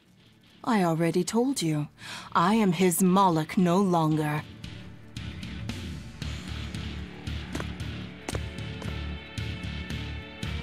Is there a ship waiting? So you already know we're on an island? Yes. I've learned that this is a prison island for violent criminals, and that there are scores of demons. It's Max, auch danke für dein Like. Demons say lots of things when they don't want you to eat them. The prison has docks at both the front and rear entrances. Our ship is on the back side. Got it. The back docks. Aber vorher wollen wir noch ein bisschen Loot holen, oder? Ein Seil haben wir erhalten. Yay. Ein bisschen Gelee. Etwas Gelee am Abend vertreibt Kummer und... Naja, ihr wisst schon. Einmal speichern.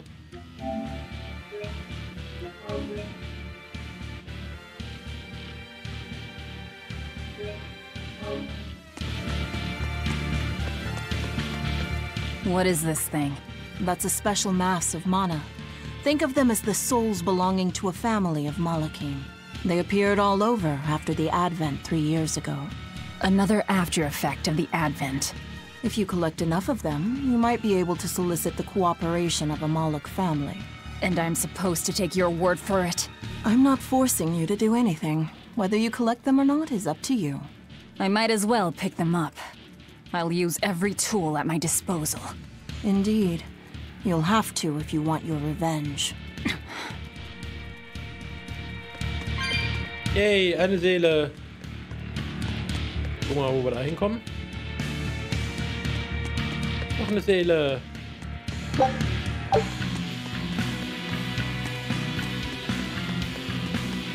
Immer schön einsammeln. Guards coming. 2 of them. This way.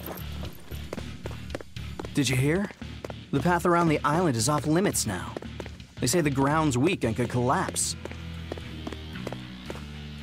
The path that goes under the watchtower? That's all right. Nobody uses it anyway. True, but it was a nice shortcut to the docks. A shortcut to the docks. Under the watchtower. A number of guards have gone missing. It would seem we have intruders on the island. All exorcists break into 2 groups and converge at the front and rear gates. Understood. No one will get past us. Stay sharp. The threat could be serious. Yes, sir.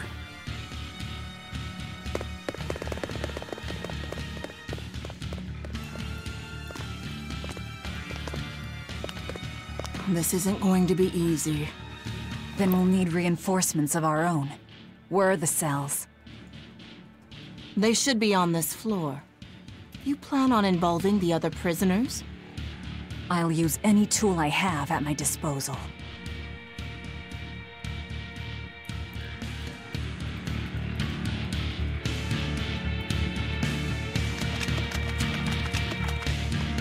So, da unten können wir was einsammeln.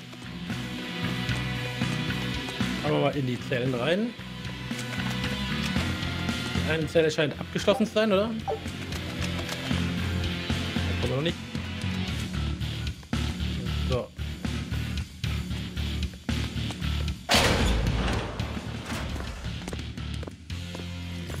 Who in the blazes are you?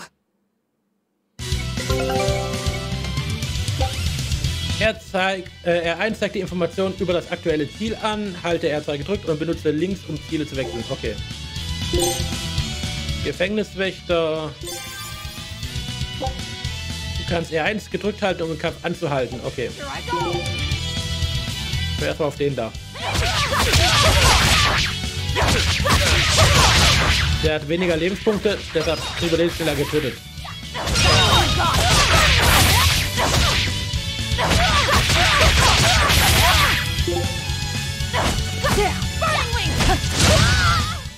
That should do it. Wenn du R1 gedrückt hältst und dabei Kreis drückst, erscheint die Buch der Monsterinformationen über dein Ziel. Okay.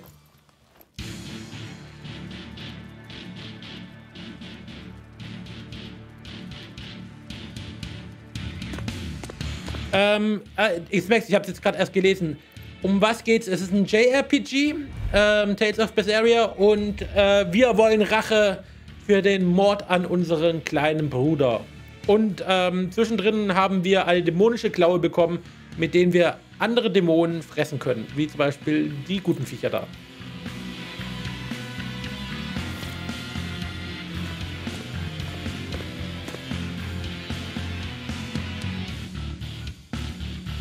Listen up!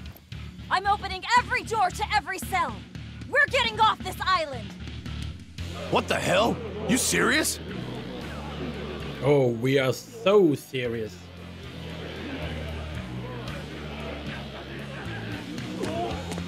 Split into 2 groups and rush the front and rear gates. Break through the gates and you'll have a ship. But aren't they guarded by exorcists? I mean, that pirate von Eifried's the only one who's ever broken out of here. And he didn't pull it off just by himself. He was hauled out by some old exorcist named Melchior or something. Von Eifried? And Melchior. I won't force you. You want to rot in here? Then rot. I'm with you. Anything's better than another day in this rat Let's hole. do it. I'm going home to my family. Me too! Yeah! Let me out, Rogues girl! like us are always I'm up for a sick of gamble. the slop they feed us. Ceres.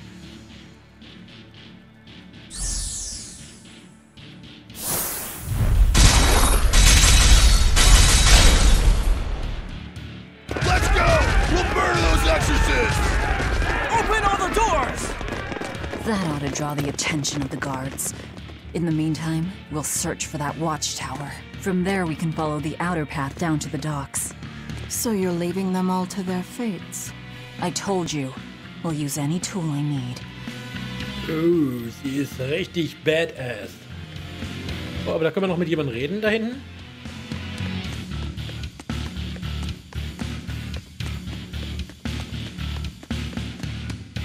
Hallo, mein Kleiner. Don't underestimate the exorcists. They're all gonna die like dogs. Or goblins. This abbey that's in charge of this place. They're that amazing? Amazing doesn't even begin to cover it. The exorcists of the abbey joined forces with the Kingdom of Midgand. And they've got the whole world in their pocket. They're merciless. They hunt down any human who becomes a demon. Going against them means taking on the whole world. And I bet I know who's at the top. Those who get captured and sent here are the lucky ones. We may be monsters, but at least we have our lives. Sure, until they get fed to me. Thanks for the info. Even if you manage to escape this place, thousands of exorcists controlling powerful Malachim will be out there waiting for you. There's nowhere for you to run. Nowhere. I'm not going to run. I'll gladly die, as long as I take Artorias with me. Okay, da haben wir noch eine Perle. Wie gesagt, ich bin noch nicht ganz sicher, was man mit den Perlen machen kann, aber das wird wahrscheinlich sich noch irgendwo klären. Das können wir auch noch mitnehmen. Noch irgendetwas, was wir da mitnehmen können. Nein. Ups, hier geht's nicht lang. Da geht's lang.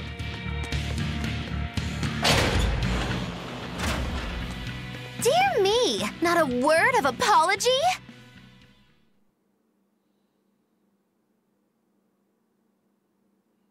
Wer ist denn die? Crazy. What is wrong with you people? There I was, sleeping like a sweet babe, when suddenly... From paradise down to hell! No worse, a grimy prison cell! You see why I'm not feeling well. And you are? Hooray! You asked! I'm thrilled to introduce to you the wise sorceress who travels the 11 seas, who scoffs at the might of dragons! None other than the acclaimed, the illustrious Magikiki Dindo Dino Larundu! Magilu. Ich nenn dich du. Magilu? No, Ma, like Soggy Shoe or Doggy Doo, or call me any of those things and I'll turn you into a froggy stew! Die reimt. I suppose you'll never understand. People can be so tragically unlearned. But hey, like I care!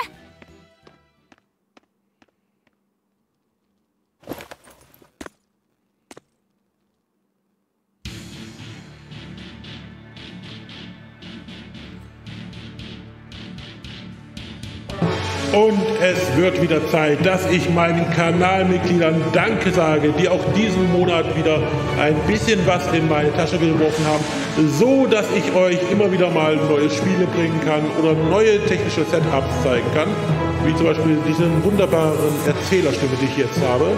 Und mein Dank geht raus an Brotlaffer, Kausis Telecordas, einer wie Highscore Heroes, Ichimi07, Kathi Krempel, Namixo, Negoya, Lala, Spooks, The Last Lone Wolf, Winterhydra 63, Juna 85. Und der ganz besondere Dank geht an meine treuen Ehren- und Produktionsmitglieder Klingone 23, Neggi Magister und Julia Nightclub. Vielen Dank euch und danke, dass ihr mich unterstützt. Und auch ihr könnt mich unterstützen mit einem kleinen Abo hier auf Twitch zum Beispiel. Oder der Kanalmitgliedschaft auf YouTube. So, und jetzt wieder die normale Stimme. Erika, was meinst du was mit wem los ist? Also sie hier ist besessen von einer dämonischen Hand. Die andere ist ein halb Engel, halb Geisterwesen. Und die andere ist einfach durchgeknallt und eine Zauberin. Can't believe she snuck up on me. Who is she? This is no ordinary prison. We must be cautious. Trust no one. She said she's a powerful witch. Did she have a Moloch tethered? No, I didn't sense Malachim around her. She's an ordinary human, I think. Then she's an ordinary magician, not a witch. If she tries to trick me again, I'll crush her and be done with it. Die Zauberin, ja. Also einfach durchgeknallt. Ich habe sie auch zum ersten Mal jetzt gerade gesehen. So, mal gucken, wo es da lang geht.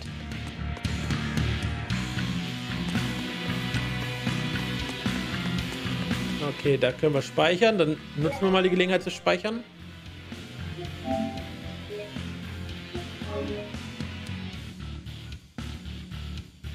Also ich weiß nicht, was am Magilu so ein komischer Name sein soll, Erika. Ich verstehe dich. Ist echt ein bisschen durchgeknallt.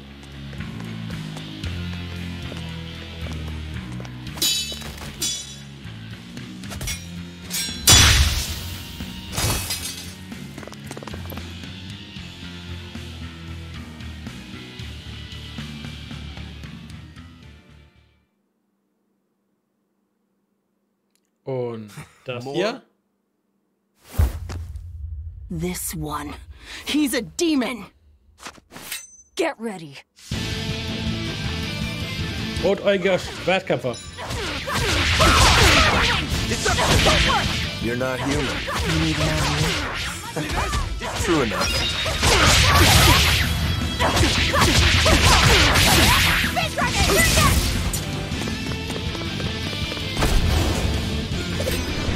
Erika hat bis zu 22 Uhr etwa.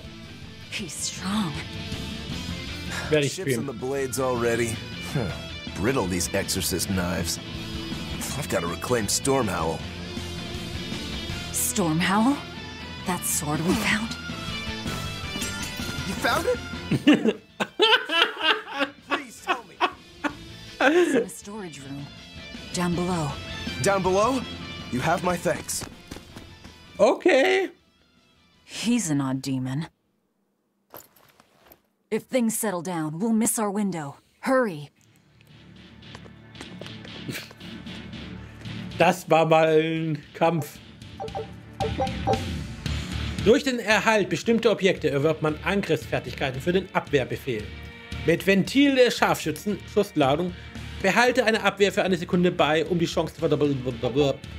Meisterfertigkeiten. Diese Fertigkeiten gehören immer zu einem Ausrüstungsteil. Jeder Ausrüstungsteil hat einen Beherrschungswert, der sich je nach im Kampf erreichten Rang erhöht. Bei maximaler Beherrschung erwirbt der Charakter die Meisterfertigkeit dieser Ausrüstung dauerhaft. Startet einen Charakter also mit unterschiedlichen Objekten aus und stärke sie. Wenn ein Charakter ein Ausrüstungsteil trägt, dessen Fertigkeit er bereits beherrscht, werden die Effekte der Fertigkeit verdoppelt. Okay, dann machen wir das mal. Ausrüstung. Wir können da die Blutklinge. Die Blutklinge, kann die irgendwas? Können wir nachgucken? Ausrüstungsfertigkeit. Nee. Speeren freischalten. Eine scharfe, sofort ausfahrbare Klinge, perfekt für Übungsangriffe. Meisterfähigkeit, 30 KP Wiederherstellung bei Sieg. Okay. So, ein fester, solider Gürtel verstärkt die Kraft von verborgenen Artes. Artes-Angriff plus 5. Okay, haben wir noch einen anderen Gürtel? Nein, Kaufmann-Turnhammer. Verteidigung plus 5. Ring, Resistenzring. Kampfstiefel, Fokus. Verringert die KP, Wiederherstellung, zornige Kämpferin. Ah, okay, da haben wir schon ein paar Sachen.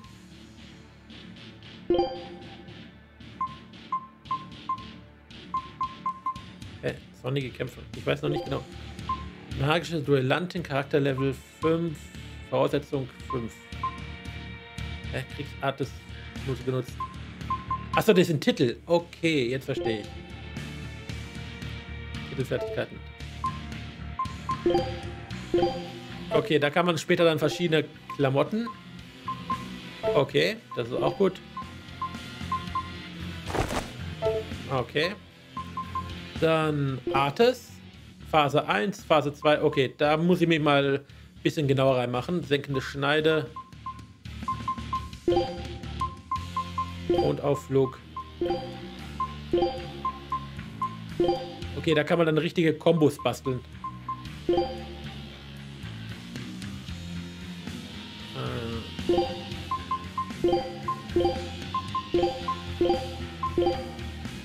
Okay. Dann geht's weiter. Stormhowl. Could that demon be... What is it? Nothing. That demon swordsman was just strange. He was so full of fury, but when you started talking about that sword, his manner changed completely. Don't think too much about it. He's a demon after all. The prisoners here are all so unusual.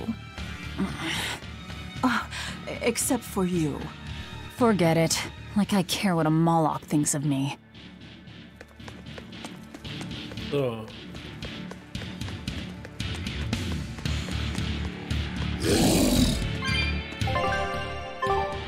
Don't waste my time.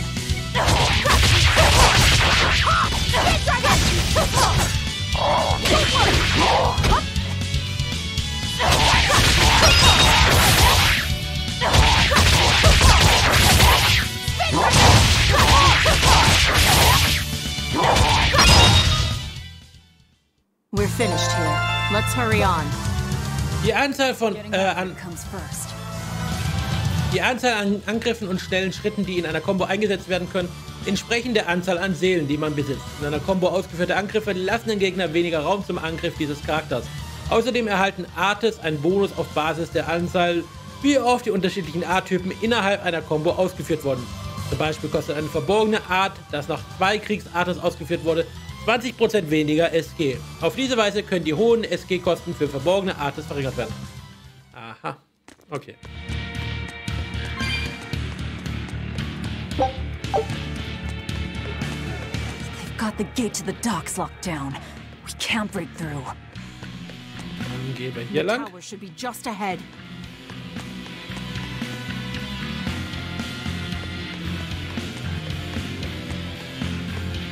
Drachenlord, vielen Dank für den Like. We've just about quelled this riot. You won't be getting away.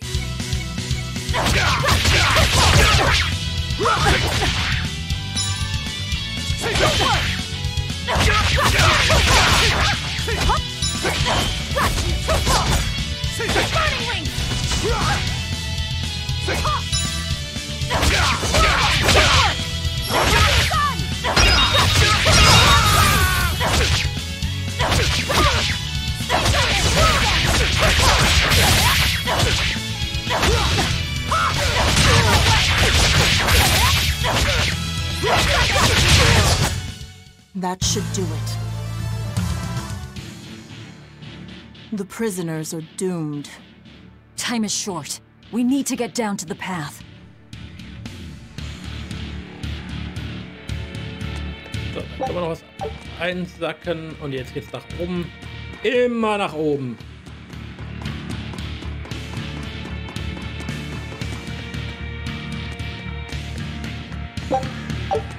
Münze.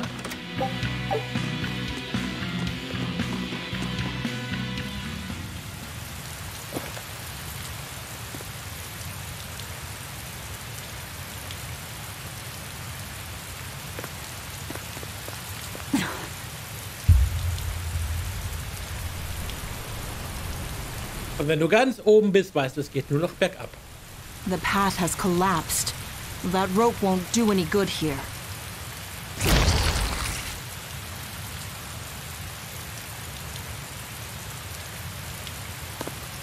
Wait, you're not seriously going to try it, are you? He fell further than this back at the shrine.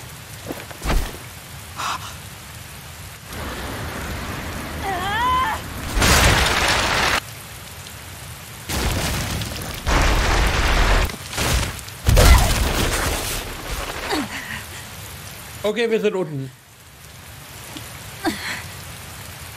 Hat gar nicht wehgetan.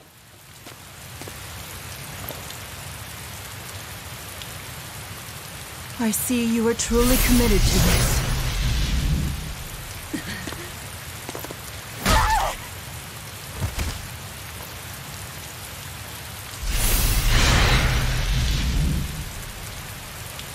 You're strong. I would almost think you made an oath. It's a ritual that grants special powers if the oath taker abides by certain restrictions. The harsher the restrictions, the greater the power one may command. In a very real sense, an oath is a sort of curse, right? Well, guess what? You're the ones who did this to me. I am aware. That is why I chose you.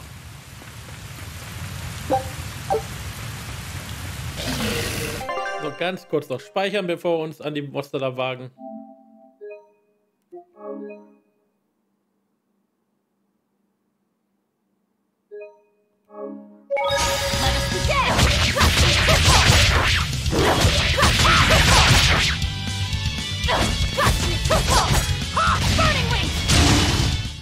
You'll get no pity. So, können wir noch was mitnehmen? Können wir da was machen? Ja. Kräuter. Kräuter, die die Parameter eines Charakters verstärken, wachsen an mehreren Orten auf der Welt. Sie wachsen nach einiger Zeit wieder nach, verwende sie also nach Belieben für deinen Lieblingscharakter. Ja, ich habe nur einen Charakter, also nutzen wir doch das Kraut, Eisenkraut. Ein Kraut, das die Verteidigung um 2 erhöht. Eine vom... Ja. Okay. Are you sure? This way leads to the main entrance. If they know you're here, they'll have found your ship by now. The guards expect us at the rear, not the front.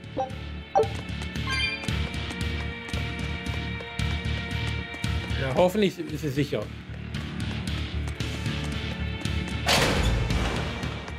We're almost there. That's enough. Oscar, I had no idea an Exorcist Praetor had been assigned to this island. You surprise me, Ceres. Aiding criminals now, are you? Did Lord Artorius request this? No, I'm acting on my own. A mullet with free will? And yet, I sense someone's strings guiding you. Hold on. A Praetor is far more dangerous than an orderly. I'm all out of subterfuge. And besides, if we can't overpower this one, our end goal was hopeless to begin with. You're a demon, but still a lady, so I'll show you due respect. I am Oscar Dragonia, Praetor of the Abbey of the Holy Midgand Empire. Who might you... Ich kann jetzt schon nicht ausstehen. Huh. All right. Graceless demon it is then.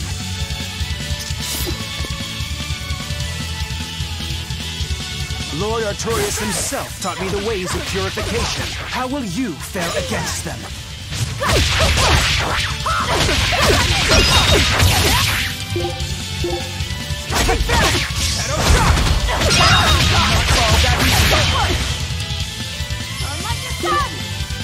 Machen wir erstmal den hier platt. Erstmal immer die Ads platt machen.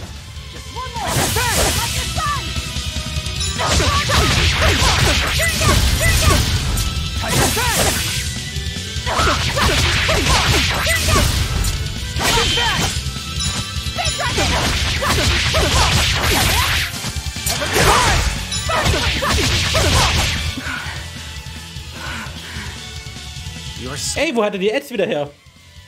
To expend a Moloch or two for this. What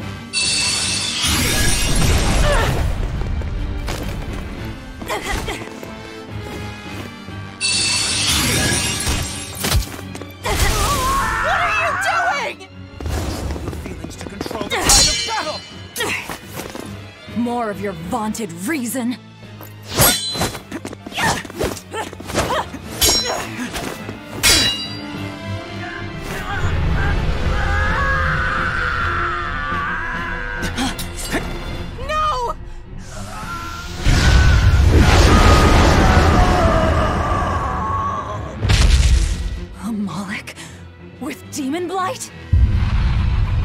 Okay, das ist nicht gut. It's lost control.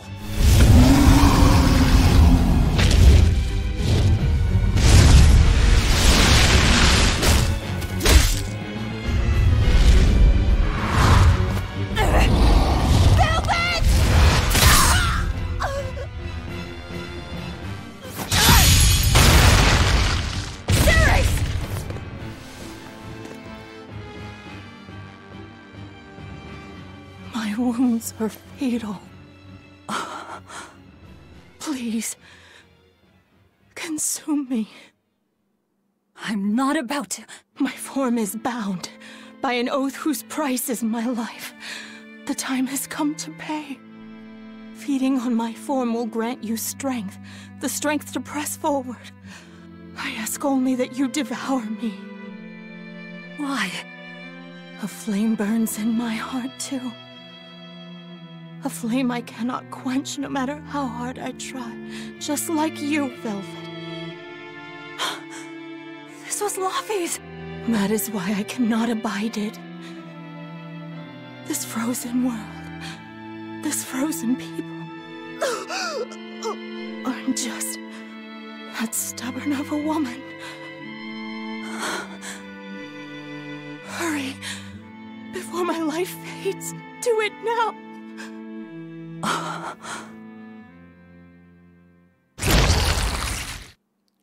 Yummy. Noch. I offer no apology or thanks. I need neither. Our wishes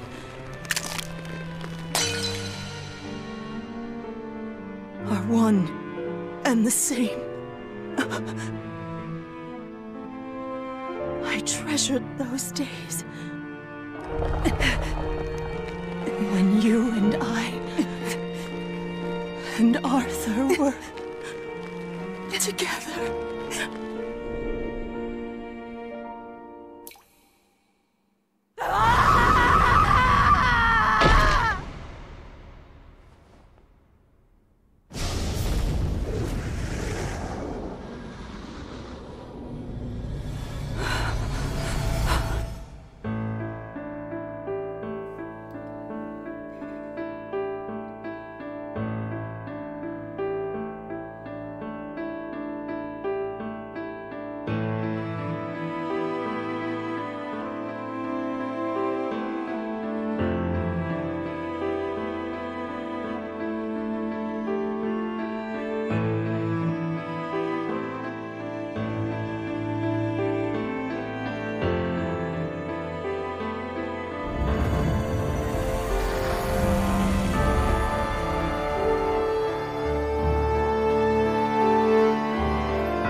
What is happening?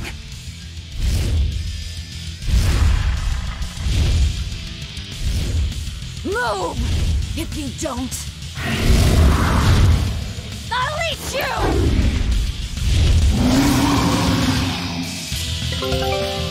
Okay, ein Kampftutorial. Nach Erhalten des Rings des Hexers durch das Verschlingen von Ceres kannst du jetzt Seelenbrecher einsetzen. Okay. Drücke R2, um einen Seelenbrecher auszuführen. Aha, okay. Einmal für einen Charakter freigeschaltet, können diese mächtigen Artes ausgeführt werden, indem du R2 gedrückt hältst, während du 3 oder mehr Seelen kontrollierst. Diese Kraft hat ihren Preis. Der Charakter verliert eine Seele, das Ziel erhält eine Seele. Diese Angriffe ignorieren Combo-Limits und erlauben das Beginn von Kombos, was Komboketten ermöglicht, die Anzahl vorhandener Seelen überschreitet. Here I come. She absorbed that Marik's power to wield as her own? I've never seen such a demon!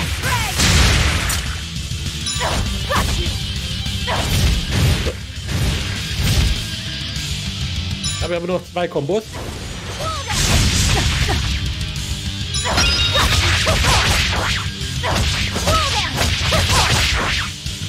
Ah, okay, die regenerieren wir nach der Zeit wieder. Okay.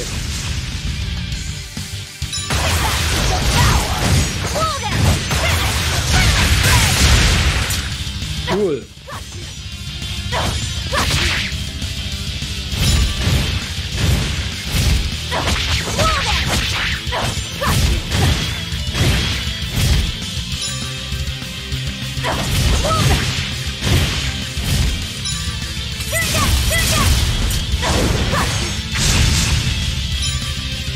Muss mal ganz kurz gucken, ob ich mich heilen kann.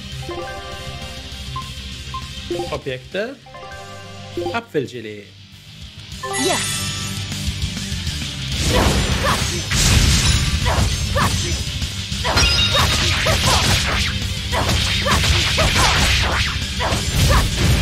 Okay, wenn ich die betäube, dann kriege ich meine Seelen wieder.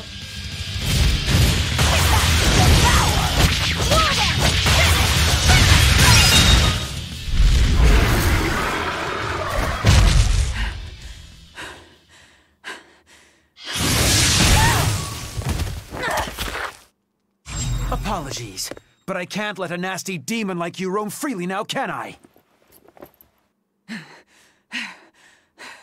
Velvet! That's my name. You can give Artorius my regards. Aber erst fressen wir diesen Drachen. My name is Velvet Crowe, and I will devour demon, Moloch, and exorcist alike! I am a monster! I am a Therian! Und sie ist sauer.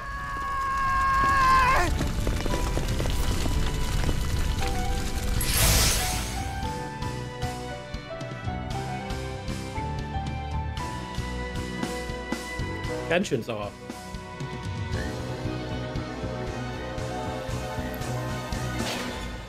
Oh! Finally someplace that might not be a death trap. When we tumbled from the tower, I thought, this is it, Moggy-Loo. This is the end! It would have been less risky if you hadn't suddenly appeared and jumped on my back. Oh, hey, it's you. It's thanks to you that Stormhowl is back in my care. Rokurodan gets it. At your service. This blade is my life. I owe you a great debt. One I vow to repay. Yes, yes, she's a peach and a model citizen. Can we get our move on? I think they're just about done massacring the rioters. The docks are just ahead. Give me a hand.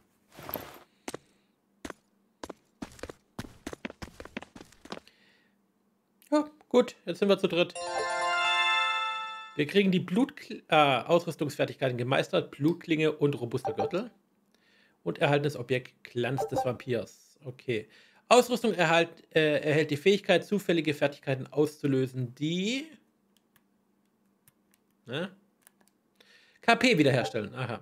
Wenn deine SG bereits voll ist und du gerade dabei bist, einen Gegner zu besiegen, kannst du ihn praktisch ohne Kosten mit einem Seelenbrecher erledigen. Denn du erhältst die verbrauchten Seelen sofort wieder zurück. Okay, du kannst dann auf dieselbe SG-Stufe weiterkämpfen. Zusätzlich werden bei Ausführen eines Seelenbrechers sehr viele KP regeneriert. Und er kann dich sogar dann... Okay. Verzehrende Klaue. Mit 3 oder mehr Seelen während der Bereitschaft oder einer Combo gedrückt halten, um eine Seele zu bezahlen und verzehrende Klauen zu aktivieren. Bei dieser Angriff wird Velvet terrorisiert. Was auch immer das bedeutet. Das verbraucht KP, verleiht aber je nach Gegner zusätzlich Fertigkeiten. Ein KP oder der Ausführung eines Artes, sobald die maximale Combo erreicht wurde, wird ein Artbrecher entfesseln. Das muss ich alles nicht verstehen. Ich drücke einfach R2.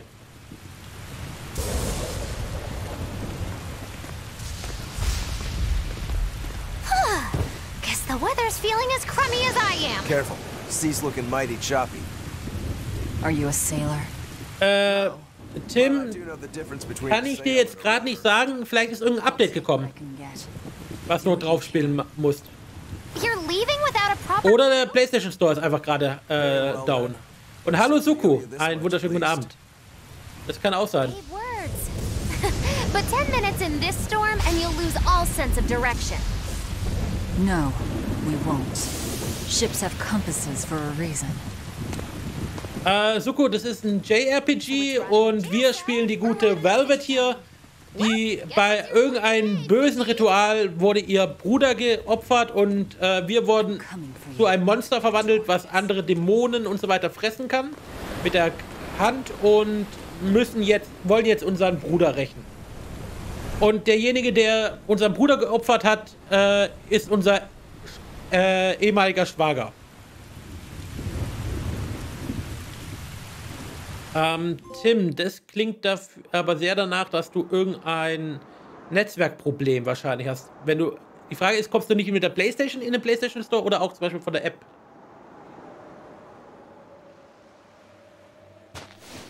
Also, gute Schifffahrer sind wir anscheinend nicht. Wir sind gleich gekentert. Luffy said on Moloch. Ah! Stay back! Genau, und wir können gegen Dämonen kämpfen.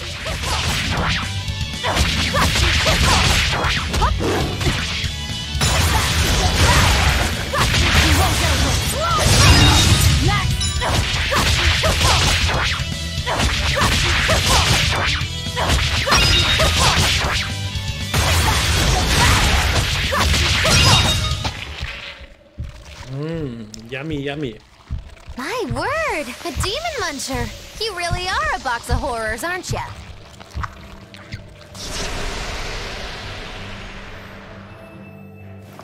Sorry. If I had a weapon, I would have helped. I promise. You're wearing one. Oh, nah, I can't use this. Sorry, long story. And the child? The little brat? Scampered off somewhere. You ought to be scampering off yourselves. My debt is not yet repaid. Until it is, I will not leave your side. I can hardly scamper off without knowing from whence I'm scampering. We're lost, stranded shipwreck survivors, no?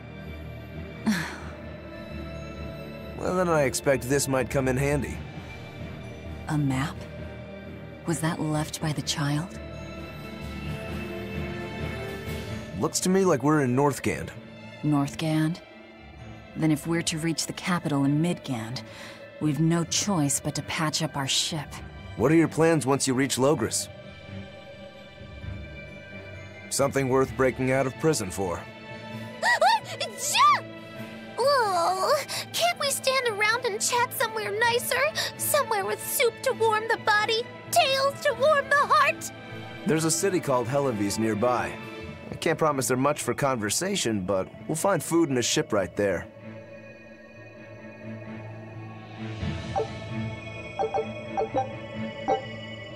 Okay, du erwirbst Erfahrungspunkte und Geld durch einen Sieg im Kampf. Charaktere steigen ein Level auf, wenn sie die erforderlichen Menge an Erfahrungspunkten erworben haben. Ein Levelaufstieg erhöht die Grundparameter eines Charakters, seine maximalen KP und schaltet neue Artes zur Verwendung frei. Der Charakter, der den letzten Gegner besiegt, bekommt bei jedem Kampf zusätzliche Erfahrung auf Basis der längsten Combo während des Kampfes. Und die Weltkarte. Du kannst die Weltkarte durch Drücken von Dreieck öffnen. Wenn die Gebietskarte geöffnet ist, hier siehst du, wie verschiedene Regionen miteinander verbunden sind. Wirf einen Blick auf die Weltkarte, wenn du an einen neuen Ort kommst.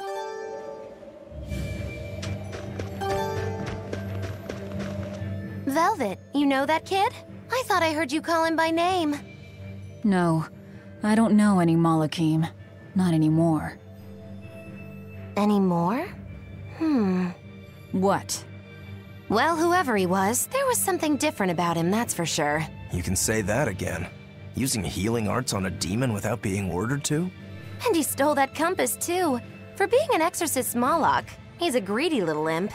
Well, we did help ourselves to a certain map of his, so...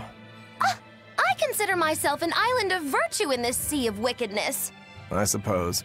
Come on, it's not funny if you agree with me. You think? So this is how escaped prisoners behave. So, da können wir noch was einsammeln. Und hier noch irgendwas. Da hinten können wir noch was einsammeln. Wunderbar. Und eine Truhe ist auch gleich da.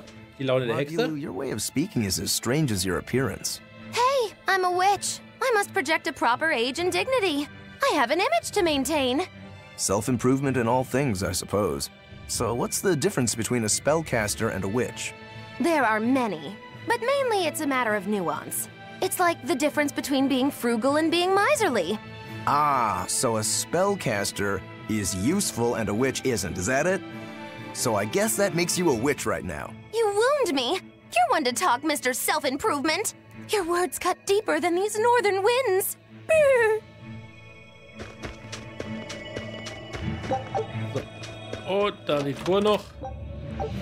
Okay, wieder ein bisschen Geld.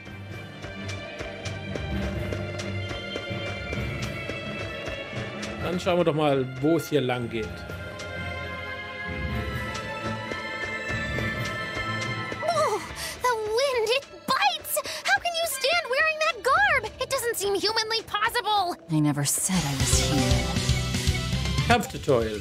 Wenn du eine Niederlage erwartest, kannst du immer noch versuchen wegzulaufen. Geh bis zur blauen Linie, die den Kampfbereich eingrenzt, und laufe aus dem Bereich raus.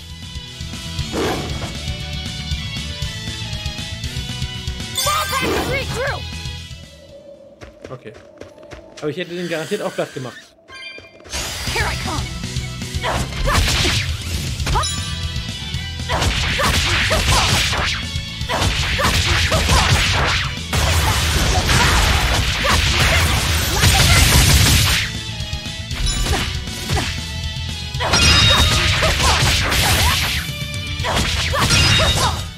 Come on, really? Eine mit Bernstein verzierte Stichklinge. Sehr einfach handhabbar. Jedes Angriffsart bedeutet auch eine Chance, zusätzliche Effekte zu verursachen.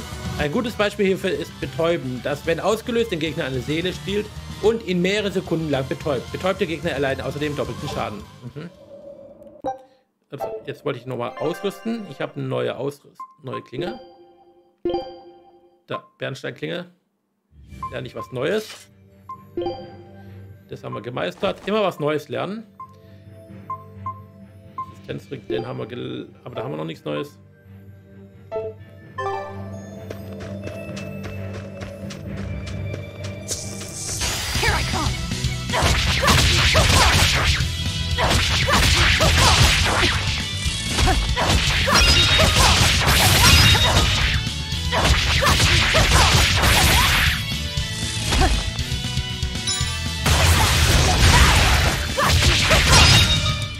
Come on, really?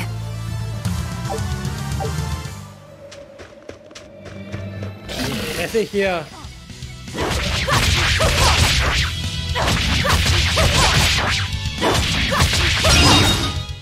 Come on, really? Oder auch nicht. Okay, wir gehen weiter.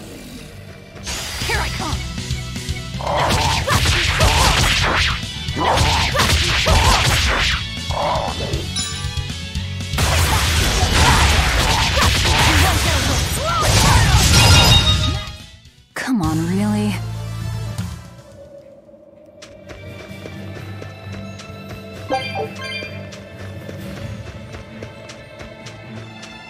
Immer schön nach Norden.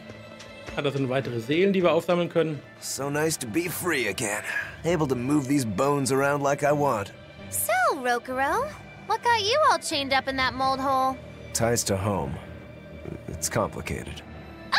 Oh! Then are you really sure you ought to be taking on further debts? It's a teaching of House Rangetsu. Pay what you owe. Well, what a civilized family you've got. Were you in for long? 3 years, maybe. That's why I know so little about the state of the world. Oh gosh, me too! Art-wielding Malakim! I've never seen such a thing! How much else have I missed? Used to be witches who had a monopoly on charms and hexes. Can you even comprehend what this'll do to business? Should I even ask why you were imprisoned? Bagged for unlicensed witchcraft. It was a tale of betrayal most wicked and foul! Care to hear more? You'll cry, I'll laugh, emotions will touch the rafters! No, thank you.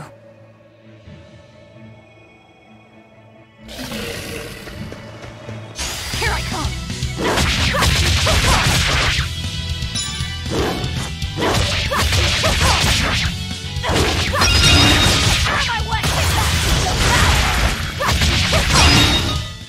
Come on, really? Kämpfe beginnen zunächst mit 3 Seelen. Du kannst bis zu 5 Seelen gleichzeitig besitzen. Jede Seele besitzt zusätzlich 30 maximale SG. Je mehr Seelen du also hast, desto zuverlässiger kannst du Kombos entfesseln. Lass nicht zu, dass die Gegner durch Betäubung und Statuskrankheiten deine Seele wegnehmen. Mit Hilfe bestimmter Fertigkeiten kannst du sowohl die anfängliche als auch maximale Anzahl an Seelen erhöhen.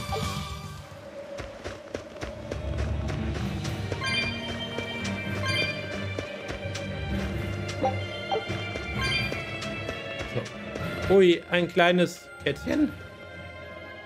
Oh no, I'm in so much trouble, so much trouble. Won't somebody please help a kitty out? Meow. Oh look, another weirdo. That thing talks? What if it's a cat demon? Simmer down, big man. She's just a cat. Haven't seen one in a good long while. Cats? Is that different from a regular cat somehow? It's complicated. Cats are a mysterious bunch. Just think of them as a special kind of Moloch. Sort of. That works for me. I understand that they're hard to understand, at least. Hey, I don't suppose you happen to be carrying any cat spirits on you? They look like this. That's just like what I found at Titania. Perfect. You could say they're kinda like our souls to us. Cat spirits, huh? Sometimes we call them kitten caboodles, too. That's just foolish. Kitten caboodles? Really? Then how about kitty clumps? Anyway, one night we were having a feast so meowvelous, our souls flew right out of our bodies. That's why I need your help to find the cat spirits and use them to emeowsipate my friends. Emeowsipate? Really? It means to use cat spirits to free cats who are locked away in cats' boxes like these here. Meow. Here you'd say apesipate.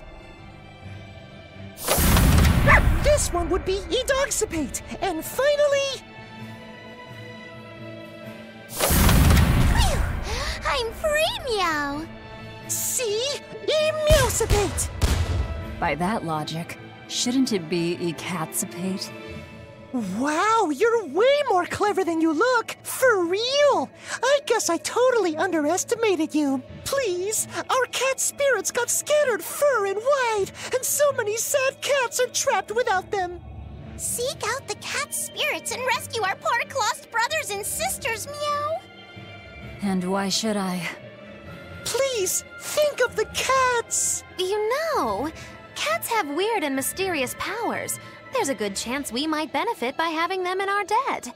We'll make it worth your while, I promise! And if we snub them, they might put a curse on us. That has been known to happen, meow. If we're doing all this traveling anyway, why not help them on the side? Just remember that it's on the side. Katzengeister. Die Essenz treiben durch die Welt und sind für Katzenvolk so etwas wie Seelen.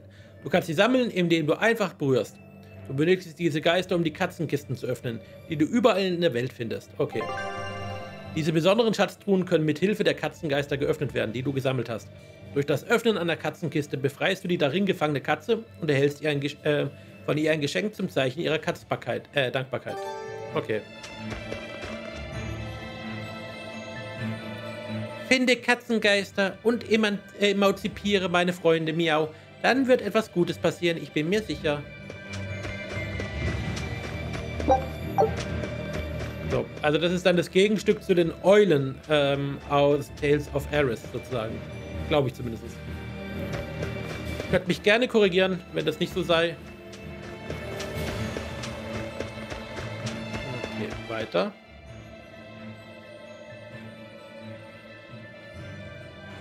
Exorcists. Well, that's just inconsiderate. Word of the prison break couldn't have traveled so quickly. I somehow doubt they'll just let us in looking the way we do. I apologize about earlier. I didn't mean to steal this. The compass.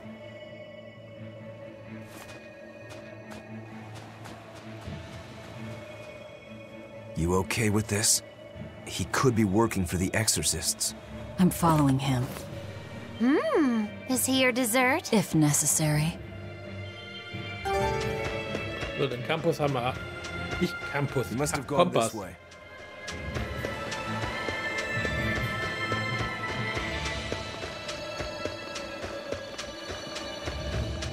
Okay, hier haben wir was.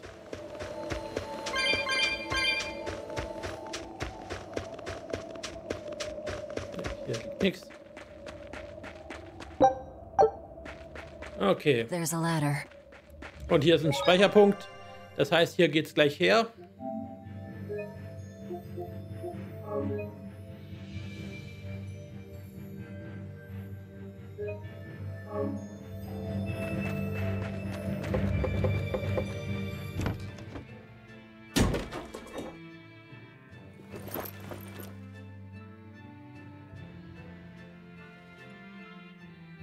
A storehouse?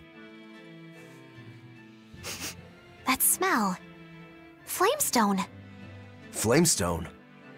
Also known as Melchionite, a rare mineral only found in Northgand. Mix it with sulfur and you get explosives! Mix it with oil and you get fuel. Sounds dangerous, if it's true. Believe me or not, it's your call. Looks like the boy got away. Well, we're in the city now. Well, then let's scout for the Maritime Guild. Whoever's in charge of all these storehouses must have their hands in the shipping trade and shipbuilding. And we could use a true sailor, if we can find one. Now that's a plan I endorse. We dodged the sea's murderous grasp this time, but who's to say our luck will hold? We should look for some weapons, too, if I'm to be any use in a fight. You're still wearing one. Nope, not an option.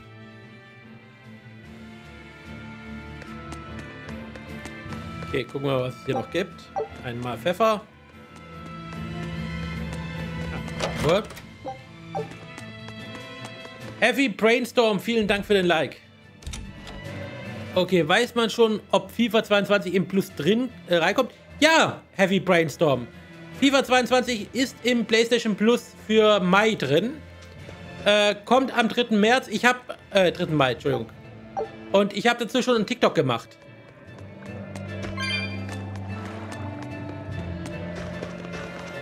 Einfach mal gucken bei mir auf dem Profil. So. Da holen wir uns noch die.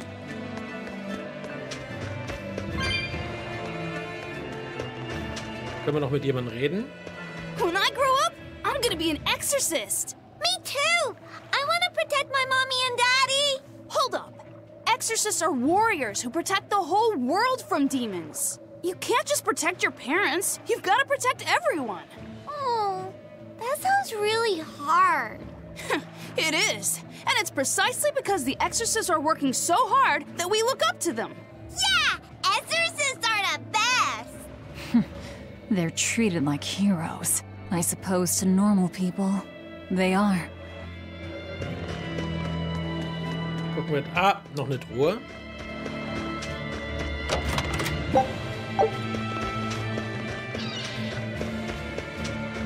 Haben wir noch was mitnehmen?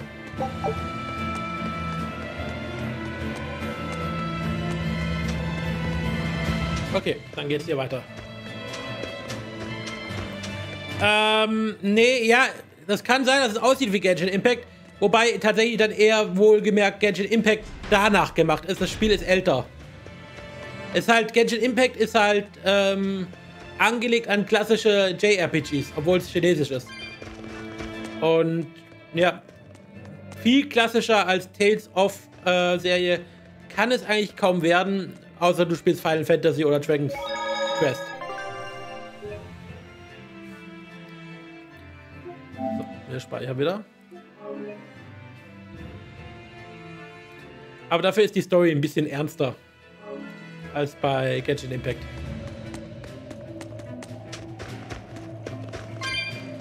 Geht hier um Rache und ja, hauptsächlich um Rache.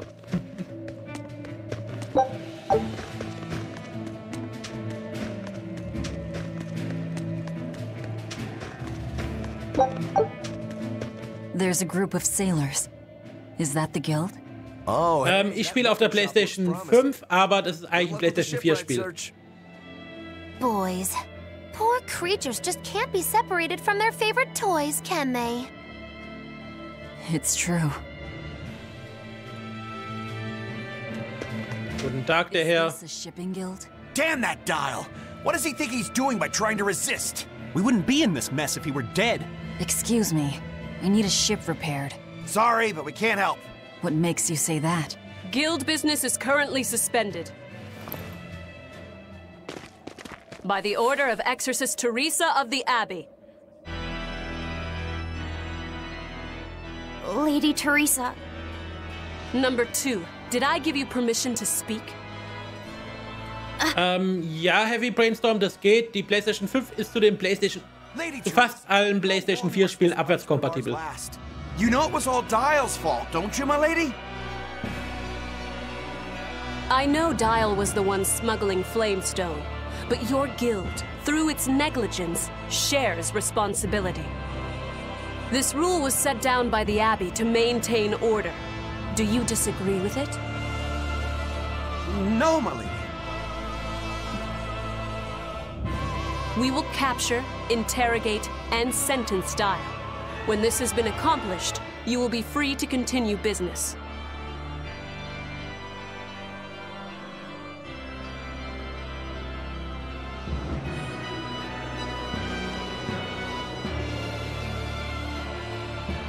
And you, girl, aren't you cold dressed like that?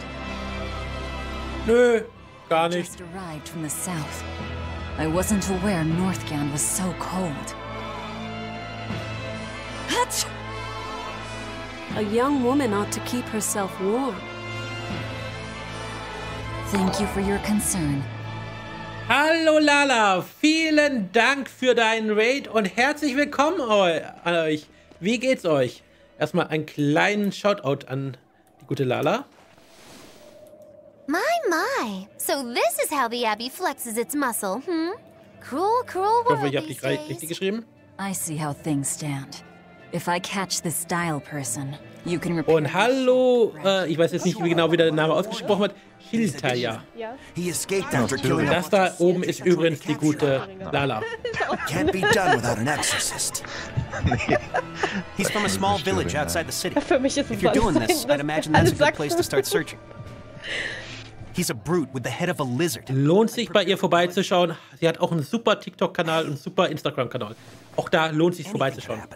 It's best to keep our options Und ich glaube, dein TikTok-Kanal heißt genauso wie dein Twitch-Kanal, oder? Find us a good navigator. I wonder what darling Rokuro's got up to in the meantime. Genau. Let's check in on him at the weapon shop.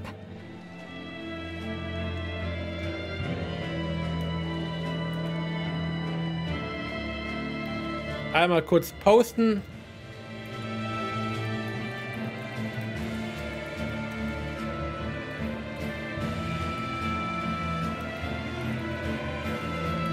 So. Genau, schaut mal bei ihr vorbei, auch auf Instagram. Das Spiel ist toll soweit. Auch wenn es sich natürlich jetzt ein bisschen braucht, wie bei den meisten Tales of Spielen, bis es ein bisschen Fahrt aufnimmt. Aber immerhin, wir haben jetzt schon eine Motivation. Wir wollen nämlich Rache. Oder damit wir es auch richtig... Also das muss ich mit richtig Wumms sagen. Augenblick.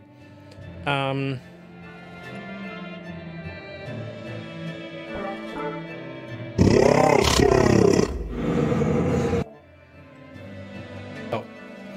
Okay, du hast damals Tales of Symphonia 2 gezockt für die Wii. Ich wusste gar nicht, dass es von Tales of Symphonia einen zweiten Teil gab. Cool. Schildja, was meinst du mit Monkas? Und ich habe auf TikTok eindeutig das Wort vorbei falsch geschrieben. Ah, da komme ich. Da geht der Stern weiter.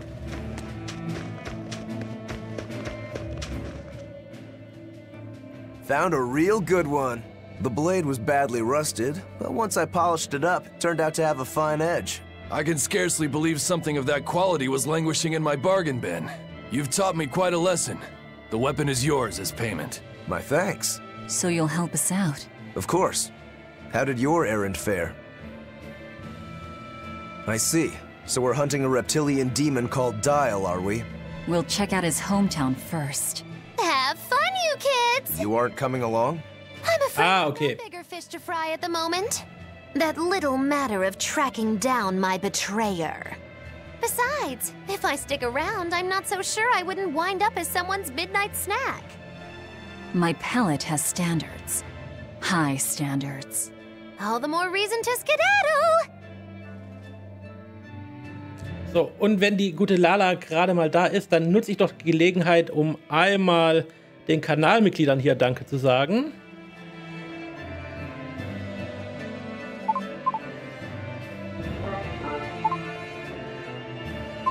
Vielen Dank an die Kanalmitglieder, die mich jeden Monat erneut mit einem Abo oder eine also ein Abo hier auf Twitch oder eine Kanalmitgliedschaft auf YouTube unterstützen. Ganz besonderen Dank geht dabei an Brotlover, Chaos Distille, Koras, Einer wie, Highscore Heroes, Ichimi07, Kathi Krempel, Namitsu, Negoya und die gute Lala, sowie Spooks, The Last Lone Wolf, Winterhydra 63, Juna 85 und ganz besonderen Dank geht an meine Ehren- und Produktionsmitglieder Joja Leiblumen, Neggi Magister und Klingone 23.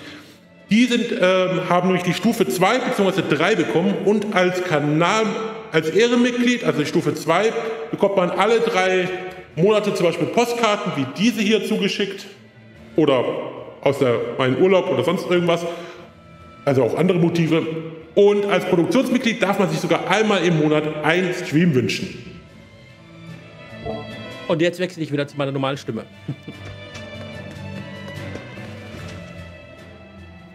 Look, a yak. Hey Velvet, here's a fun fact. Yak-tail hair is considered to be among the highest quality materials for a helmet's plume. Wow, really? Also, I don't care. At my house, we had this helmet. It was an incredible piece, covered with yak-tail hair. The talk of the town. House Rangetsu has 2 treasures going for it, people would say. The Helm of Yak and Stormhowl. They must not have thought very highly of the rest of you. Why do you say that? Although, I guess I can think of a reason or two. Oh well, it's nothing a demon like me has to worry about. So.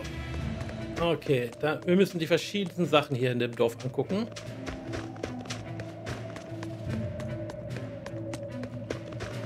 Mit dir müssen wir reden. That navigator for the shipping guild, Dial. He turned into a demon. He supposedly killed and ate his crewmates, then ran off. Demon blight? In Hellawes? What do we do? No need to worry. Lady Teresa is already dealing with it. She'll hunt down that Dial character in no time. They say that once you change, you can never turn back into a human. Is killing him our only option? Killing him would be a mercy. Demons are just monsters who've lost their humanity. Yeah, you're right. Things like that aren't human anymore. Not human, huh? Non-Gis, ich kann dir leider nicht sagen, wie viel Gigabyte das Spiel verbraucht, da ich jetzt mittlerweile wieder genug Gigabyte auf der Platte habe. Also, beziehungsweise den zweiten Speicher, zweite Platte. Da kann ich noch mit jemandem reden. Let me get this straight, Alpha Area. You want to form an alliance with my Gamma Area to bring down the Betas? Correct. It's the classic strategy. Ally with a distant state and strike a neighboring one.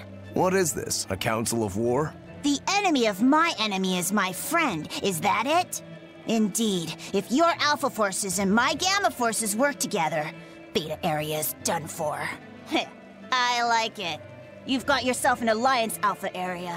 Excellent! We shall be victorious in this year's Hellawes Grand Snowball Fight. Let us toast to our victory. This isn't a snowball fight. It's a snowball war. Fools! I was the one who engineered their alliance. Once they eliminate Beta Area, the Alpha and Gamma forces will launch a full-scale assault to destroy the other. Exhausted, the victor won't be prepared when my Delta army sweeps down upon them. They have sealed their own doom. These kids really fight dirty. All's fair in snow and war. Moonspell, dann viel Spaß, oder ich hoffe, der Katze geht's gut, sagen wir es mal so. So, da können wir noch was machen. Ooh, this cold is beyond ordinary. Well, Hellawes is a northern country, but still, it wasn't this cold when I was a kid. The cold, snow, and ice were never this bad. I know it for a fact. It's that, what do they call it again? Global cooling? Yeah, that's the one. The Abbey says the world's getting colder. Thanks to all this cold, I need more warm clothing. Worse, I have to shovel snow and chop firewood all day. Who's responsible for this global cooling? Let me at him. Well, don't look at me. It's not my fault. Okay. Dann müssen wir jetzt wahrscheinlich raus. Also wir müssen jetzt irgendeinen komischen Dämon erlegen. Hexendämon. Okay. Das sollten wir hinkriegen. Dürfen wir hier raus? Nein. Vordereingang meiden.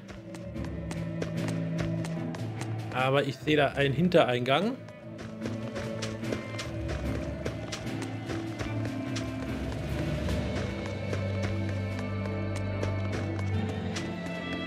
Lala, verlässt du uns? Wenn ja, wünsche ich dir einen schönen Abend.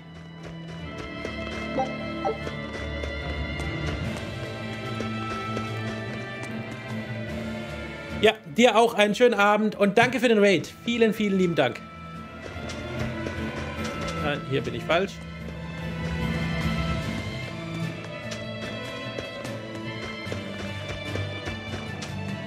Ach, das sollte denn so werden, okay.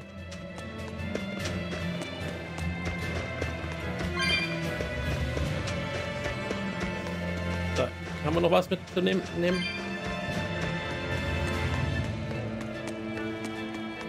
Ja, mal gucken, ob wir den Doyle heute noch hinkriegen.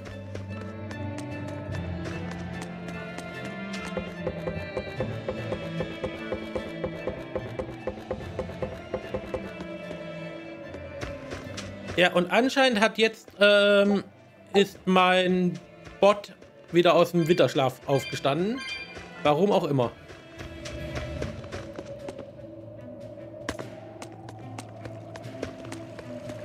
So, jetzt können wir uns da runterschleichen. Und eine Sperrsteinmontur bekommen.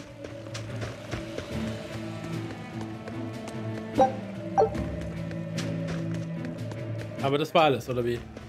Ich dachte, hier geht's weiter, aber nein, tut es anscheinend nicht.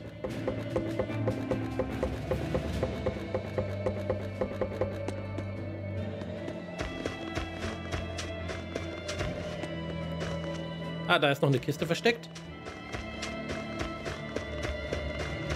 Hören wir uns auch gleich noch.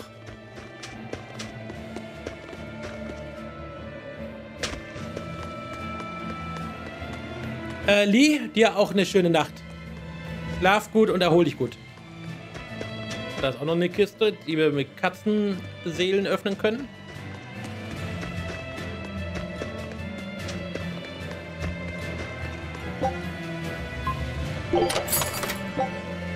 Eine Katze gefunden. Und wir bekommen eine viereckige Brille.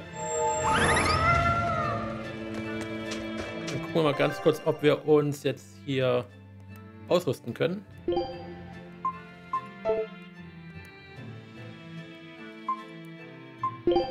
So, Bernsteinklinge. Da haben wir das. Kampfmontur. Die haben wir noch nicht gemeistert. Kampfstiefel.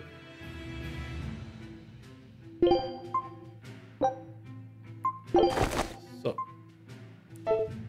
Und ups. So wechseln wir. Fremdartiger Dolch. Fremdartiger Talisman. Fremdartige Feuerringe. Ja, den kannst du lernen. Und die Kampfstiefel. Der Behändige. Okay.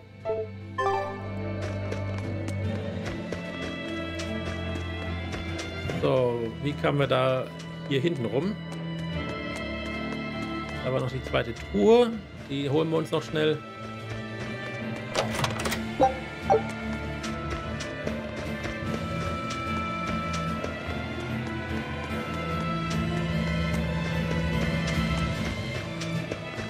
Und dann können wir jetzt hier lang.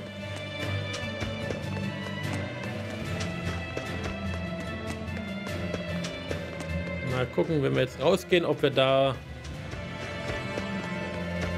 einen gewissen Doyle finden. Da haben wir noch jemanden, mit dem wir reden können.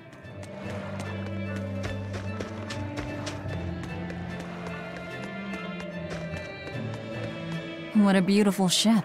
Isn't she? She transports flamestone and sulfur to the capital in Midgand. Have you heard of flamestone?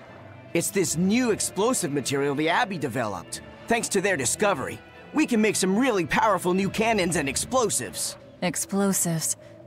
Sounds dangerous. It is dangerous, but it's also necessary.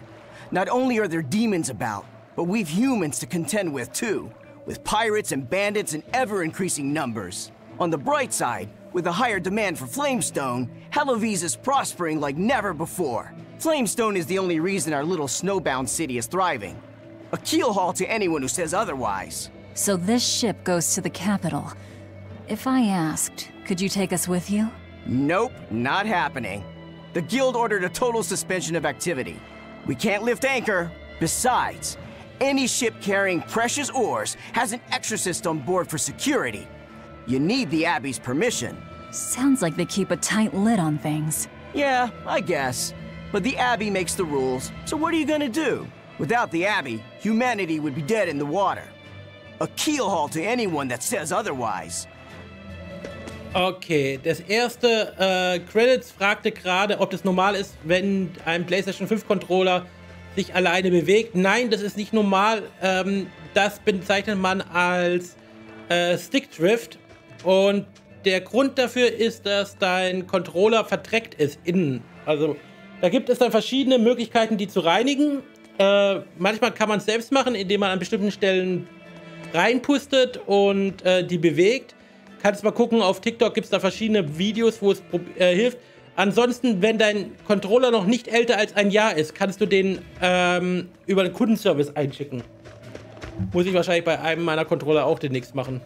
Okay, ich glaube, da komme ich nicht weiter.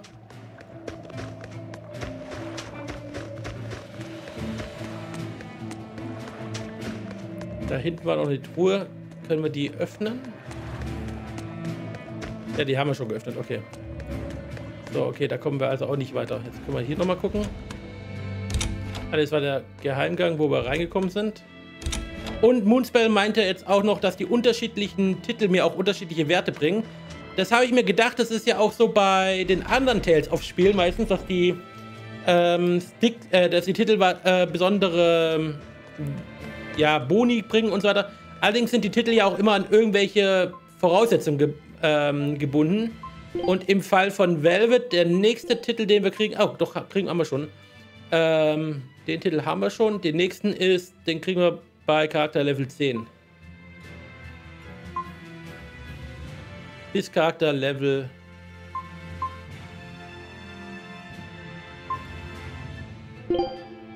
Okay, probieren wir mal den zweiten Titel aus. Der war vorhin noch nicht freigeschaltet. Also zumindest, als wir das erste Mal reingeschaut haben. Ich habe jetzt nicht gesehen, dass der zweite freigeschaltet worden ist. Aber wahrscheinlich werden die jetzt hier im Rahmen von irgendwelchen Story-Quests oder... Ich habe noch nicht rausgefunden, wie die freigeschaltet werden. Die Frage ist jetzt, wie komme ich jetzt hier weiter? Was muss ich jetzt machen? Kann man in die Läden reingehen? Willkommen, ganz schön kalt da draußen, oder? Komm herein und ruh dich etwas bei uns aus. Ja, bitte.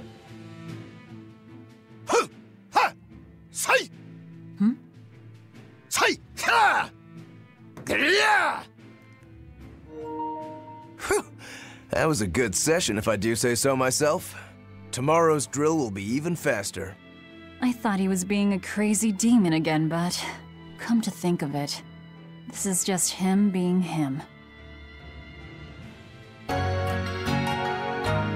Es gibt Musik. So, da ist noch mal eine Katze.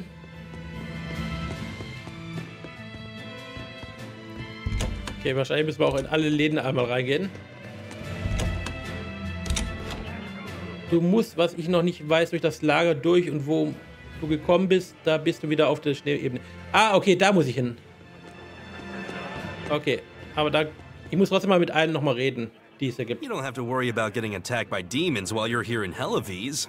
This town is under the protection of the Abbey Praetor, Lady Teresa Linares. She keeps us all safe. Wow. She is. She's lauded as the frozen queen of the exorcists. She's as cool as ice and as pure and dazzling as freshly fallen snow. She's just the white knight Hellowes needs. Our town is as beautiful and pristine as it is because we have Lady Teresa here with us. Anyone who disturbs her order, whether human or demon, will be frozen by her wrath, soul and all. Sounds just like an exorcist. The way she glares at the filthy. Oh, if only she would look at me like that, with those ice-cold eyes. Teresa, my love. If she lets idiots like him run around loose, then I'm sure she's not as infallible as he thinks she is. Okay.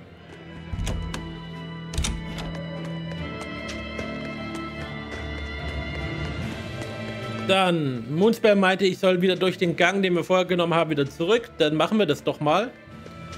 Und gucken, dass wir da auf die Schneeebene kommen. Und irgendwo dort werden wir den ja schon finden.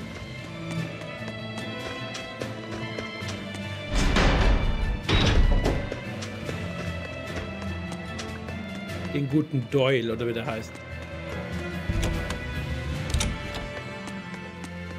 Ja, da hinten ist noch eine... So. Ja, die Truhe haben wir auch übersehen letztes Mal. So, okay.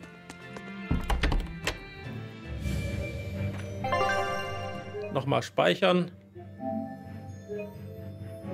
Nein, ich wollte speichern. Entschuldigung. Hier hin.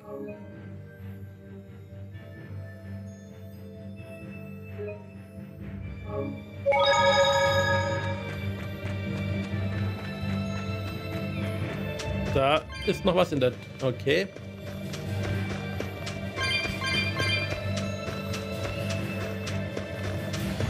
Da oben können wir lang. Da waren wir vorher auch noch nicht.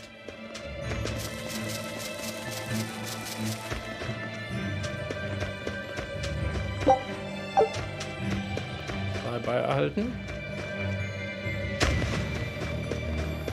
Und da kommen wir wahrscheinlich nur runter, oder? Da kommen wir nicht hoch. Nein.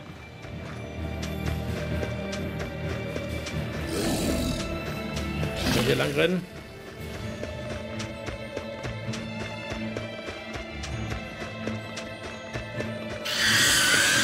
I see a village. Let's go ask around.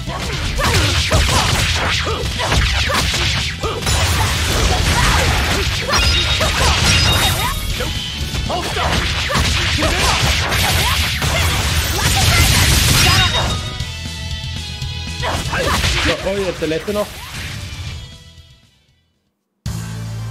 Your style is really unique. Okay, du kannst KP wiederherstellen, indem du Apfelgelees konsumierst. Okay, das wissen wir auch. Die Anzahl an vorhandenen Seelen beeinflusst wie viele Dinge. Je mehr Seelen ein Charakter hat, desto mehr Schaden werden Gegner verursacht. Okay. Wie das mit den Seelen funktioniert, muss ich mir mal in aller Ruhe genau anschauen. So.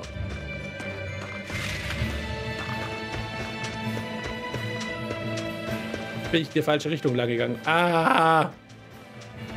So, da können wir noch was mitnehmen. So, nochmal hier lang. Hey, der guckt mir unter das Röckchen. So. Nothing but ice and snow as far as the eye can see. Are you cold? I'm fine, but I'm not the one with the exposed midriff. Doesn't bother me either. And watch where you let your eyes wander. Hey there, sorry. I meant no offense. So you still retain feelings like shame then? Wait, you don't? Me? I've lost a lot of my human feelings. I figured that was just part of turning into a demon. I didn't know that. But deep down, I'm still the same person I always was. And I can still enjoy a good drink. I'm glad I haven't lost that, at least. If you say so.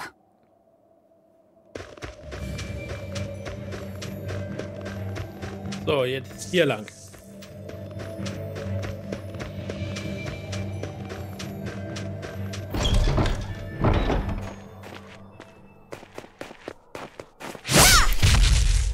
Okay, und wer ist das hier, bitteschön? Thank goodness I was here. But any further attacks and... An exorcist? Was that Dial she slew? No, it wasn't a lizard demon. Are you crying? It's just... everything that's going on. Demons run rampant in the Outlands, And yet the Abbey has explicitly chosen not to come to their aid. It's true we haven't the forces to be everywhere at once, and the people of the Outlands refuse to obey the Abbey's rules. It's a heartless decision, I know, but it follows from the Abbey's perfect logic and principle. Why make excuses? Dass ich keine Screenshots davon aufnehmen kann. My name is Eleanor Hume. I am a praetor patrolling for the Abbey. What is your business here? We heard there was a murderous demon in this town who fled from Helavis. The Shipping Guild incident, yes. I've been looking into it, but I haven't found any clues yet. Worry not. We will track down that foul demon and put it to the sword.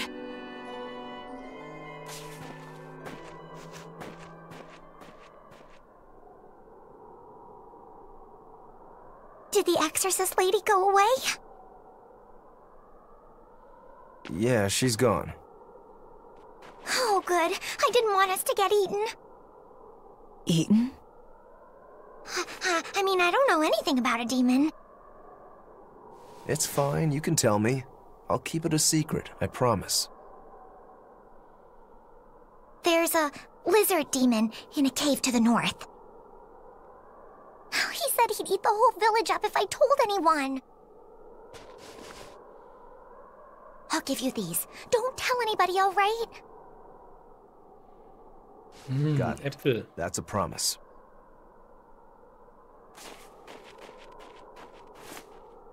A cave to the north. Gotta say, the folks here really don't trust the exorcists, do they? This is actually rather good.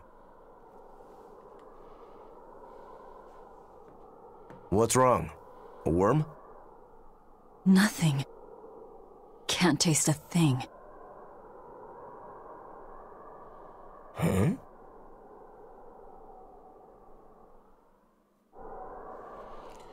We learned what we need to. Let's look for that cave. So, da haben wir noch was wir mitnehmen können.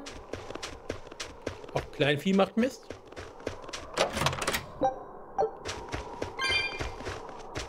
That's one fine yak you've got there. What an adorable face. You might not want to lean in too close. Why?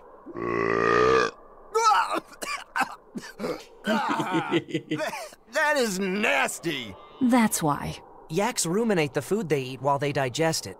Their burps are one of the foulest things you'll ever smell. Same as cows and goats. Everyone who's raised livestock knows that. I think that point's been driven home. That's a smell I never want to ruminate on myself.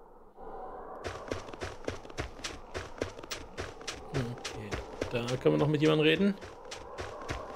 This village seems much more run down than Helavis was. This is where the Abbey sends its malcontents.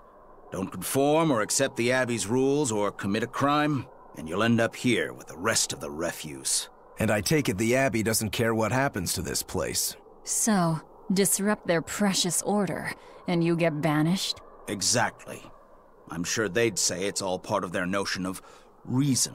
Oh yeah, that exorcist Eleanor said something like that. After the Advent, the exorcist showed up to quell the tide of demons and to restore the human world. But demon blight keeps spreading, and the only places they can keep safe are a few of the bigger cities. There aren't enough exorcists to protect everyone. When the going's tough, cut off any excess baggage. It's the rational thing to do. I suppose so, but it's too heartless. And that right there, that's the Abbey for you. Humans aren't livestock, and we're not machines either. That's why some of us here, myself included, chose to live here of our own accord. Guess there are all types of humans out there. The important takeaway here is that exorcists are neither invincible nor infallible. Okay. Gibt's hier irgendwo einen Speicherpunkt?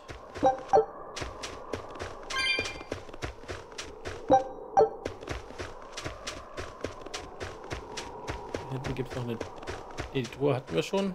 Da oben können wir noch lang irgendwie.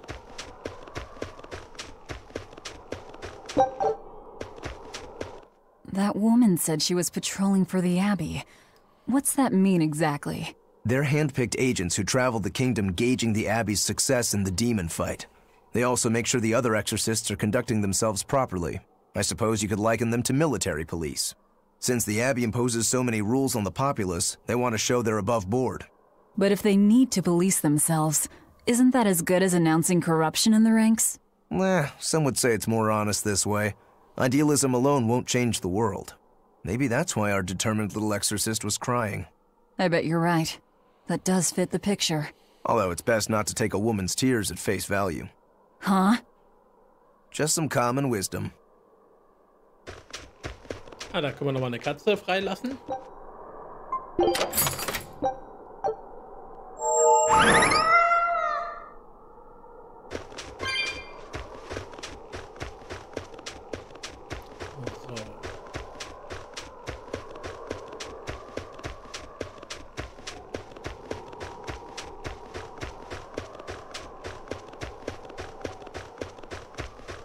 Und hier geht's nochmal weiter. Wait. My granddaughter said she spoke with you. Hey, hold up. It's not like we threatened her or anything. Don't worry, I know. I gather you intend to continue your travels, yes? Then take this. It's nothing fancy, but hopefully it helps. Kochen wurde im Menü hinzugefügt. Versuche jetzt, diese Option aufzurufen. Okay. Autokochen. Durch das Essen von Gerichten werden die KP der Gruppe wiederhergestellt und sie erhalten im nächsten Kampf Bonuseffekte. Das Kochen-Menü bietet 3 Optionen. Mit Autokochen kannst du ein Gericht auswählen, das nach dem Kampf automatisch zubereitet wird. Mit Kochen und Essen kannst du sofort ein einzelnes Gericht zubereiten und verspeisen. Unter Fertigkeiten kannst du deine erlangte Kochfertigkeiten einsehen. Beginne mit Kochen und Essen. So, indem du Kochen und Essen auswählst, kannst du sofort ein Gericht zubereiten und seinen Effekt aktivieren. Links befindet sich eine Liste der Rezepte, die du erlernt hast. Rechts befinden sich Informationen zu dem Rezept. Okay, Stachelschweinwürste. Jedes KP sind unten. Okay. Die für die ausgewählten Rezepte erforderlichen Zutaten werden unten rechts angezeigt. Versuche zunächst einmal Stachelschweinwürstchen zuzubereiten. Achso. Als nächstes wähle den Charakter aus, der kochen wird. Und um die anzuwendenden Kochfertigkeiten, jeder Charakter hat andere Kochfertigkeiten. Okay. Wähle als erstes mal Velvets Betäubung -10 aus. Okay. It's nothing special. Das Gericht ist fertig. Du profitierst nun von seinem Bonuseffekt und der Charakter, der es gekocht hat, erhält Kocherfahrungspunkte. Sobald ein Charakter genug Kocherfahrungspunkte angesammelt hat, steigt sein Kochlevel und er erhält zusätzlich Kochfertigkeiten. Oh Gott. Das Kochlevel jedes Charakters wird oben rechts auf dem Bildschirm angezeigt. So, als nächstes sehen wir uns die Option Autokochen an. Die Effekte jedes Gerichtes halten nur einen Kampf lang an. Das heißt, in weiteren Kämpfen wirst du nicht davon profitieren. Durch Autokochen wird für eine Gruppe nach jedem Kampf automatisch ein Gericht zubereitet. Allerdings brauchst du dafür auch weiterhin die erforderlichen Zutaten. Die Option Autokochen funktioniert auf die gleiche Weise wie das normale Zubereiten eines Gerichtes. Wenn du dich auf der Karte befindest, wird unten rechts auf dem Bildschirm angezeigt, wie oft das ausgewählte Rezept noch automatisch zubereitet werden kann. Fehlen die nötigen Zutaten, wird hier keine Zahl angezeigt und es wird nach dem nächsten Kampf auch kein Gericht zubereitet. In diesem Fall musst du deinen Vorrat an Zutaten aufstocken oder ein anderes. Okay, ja. Ah, now that hit the spot. Hey, Velvet, can I ask you a question? You can do whatever you want, but just because you ask doesn't mean you're getting an answer. So, about that whole apple thing, you can't taste anything? Not entirely. I can taste blood. Nothing else? Nothing. And I don't think I can feel full either. You don't think? You talk like you've never had a good meal before. I haven't. Not normal food, at least. Not since I became a demon. So, what have you been eating? Please. You were in that prison with me. I'm sorry. Forget it. This is just what I am now. As long as I have a recipe, I can still cook. And now I don't even have to worry about how it tastes. I suppose. Food keeps my strength up. That's all I care about. Okay. So. Und da ist auch ein Speicherplatz. Und ich glaube, der Speicherslot ist jetzt perfekt, um hier eine kleine Rast zu machen. Wir würden uns dann nächsten Montag im Stream wiedersehen. dann allerdings auf YouTube und am Mittwoch dann wieder auf Twitch und auf beiden Tagen natürlich auf TikTok. Und da werde ich auch an den nächsten beiden Tagen nochmal Tales of Berseria spielen.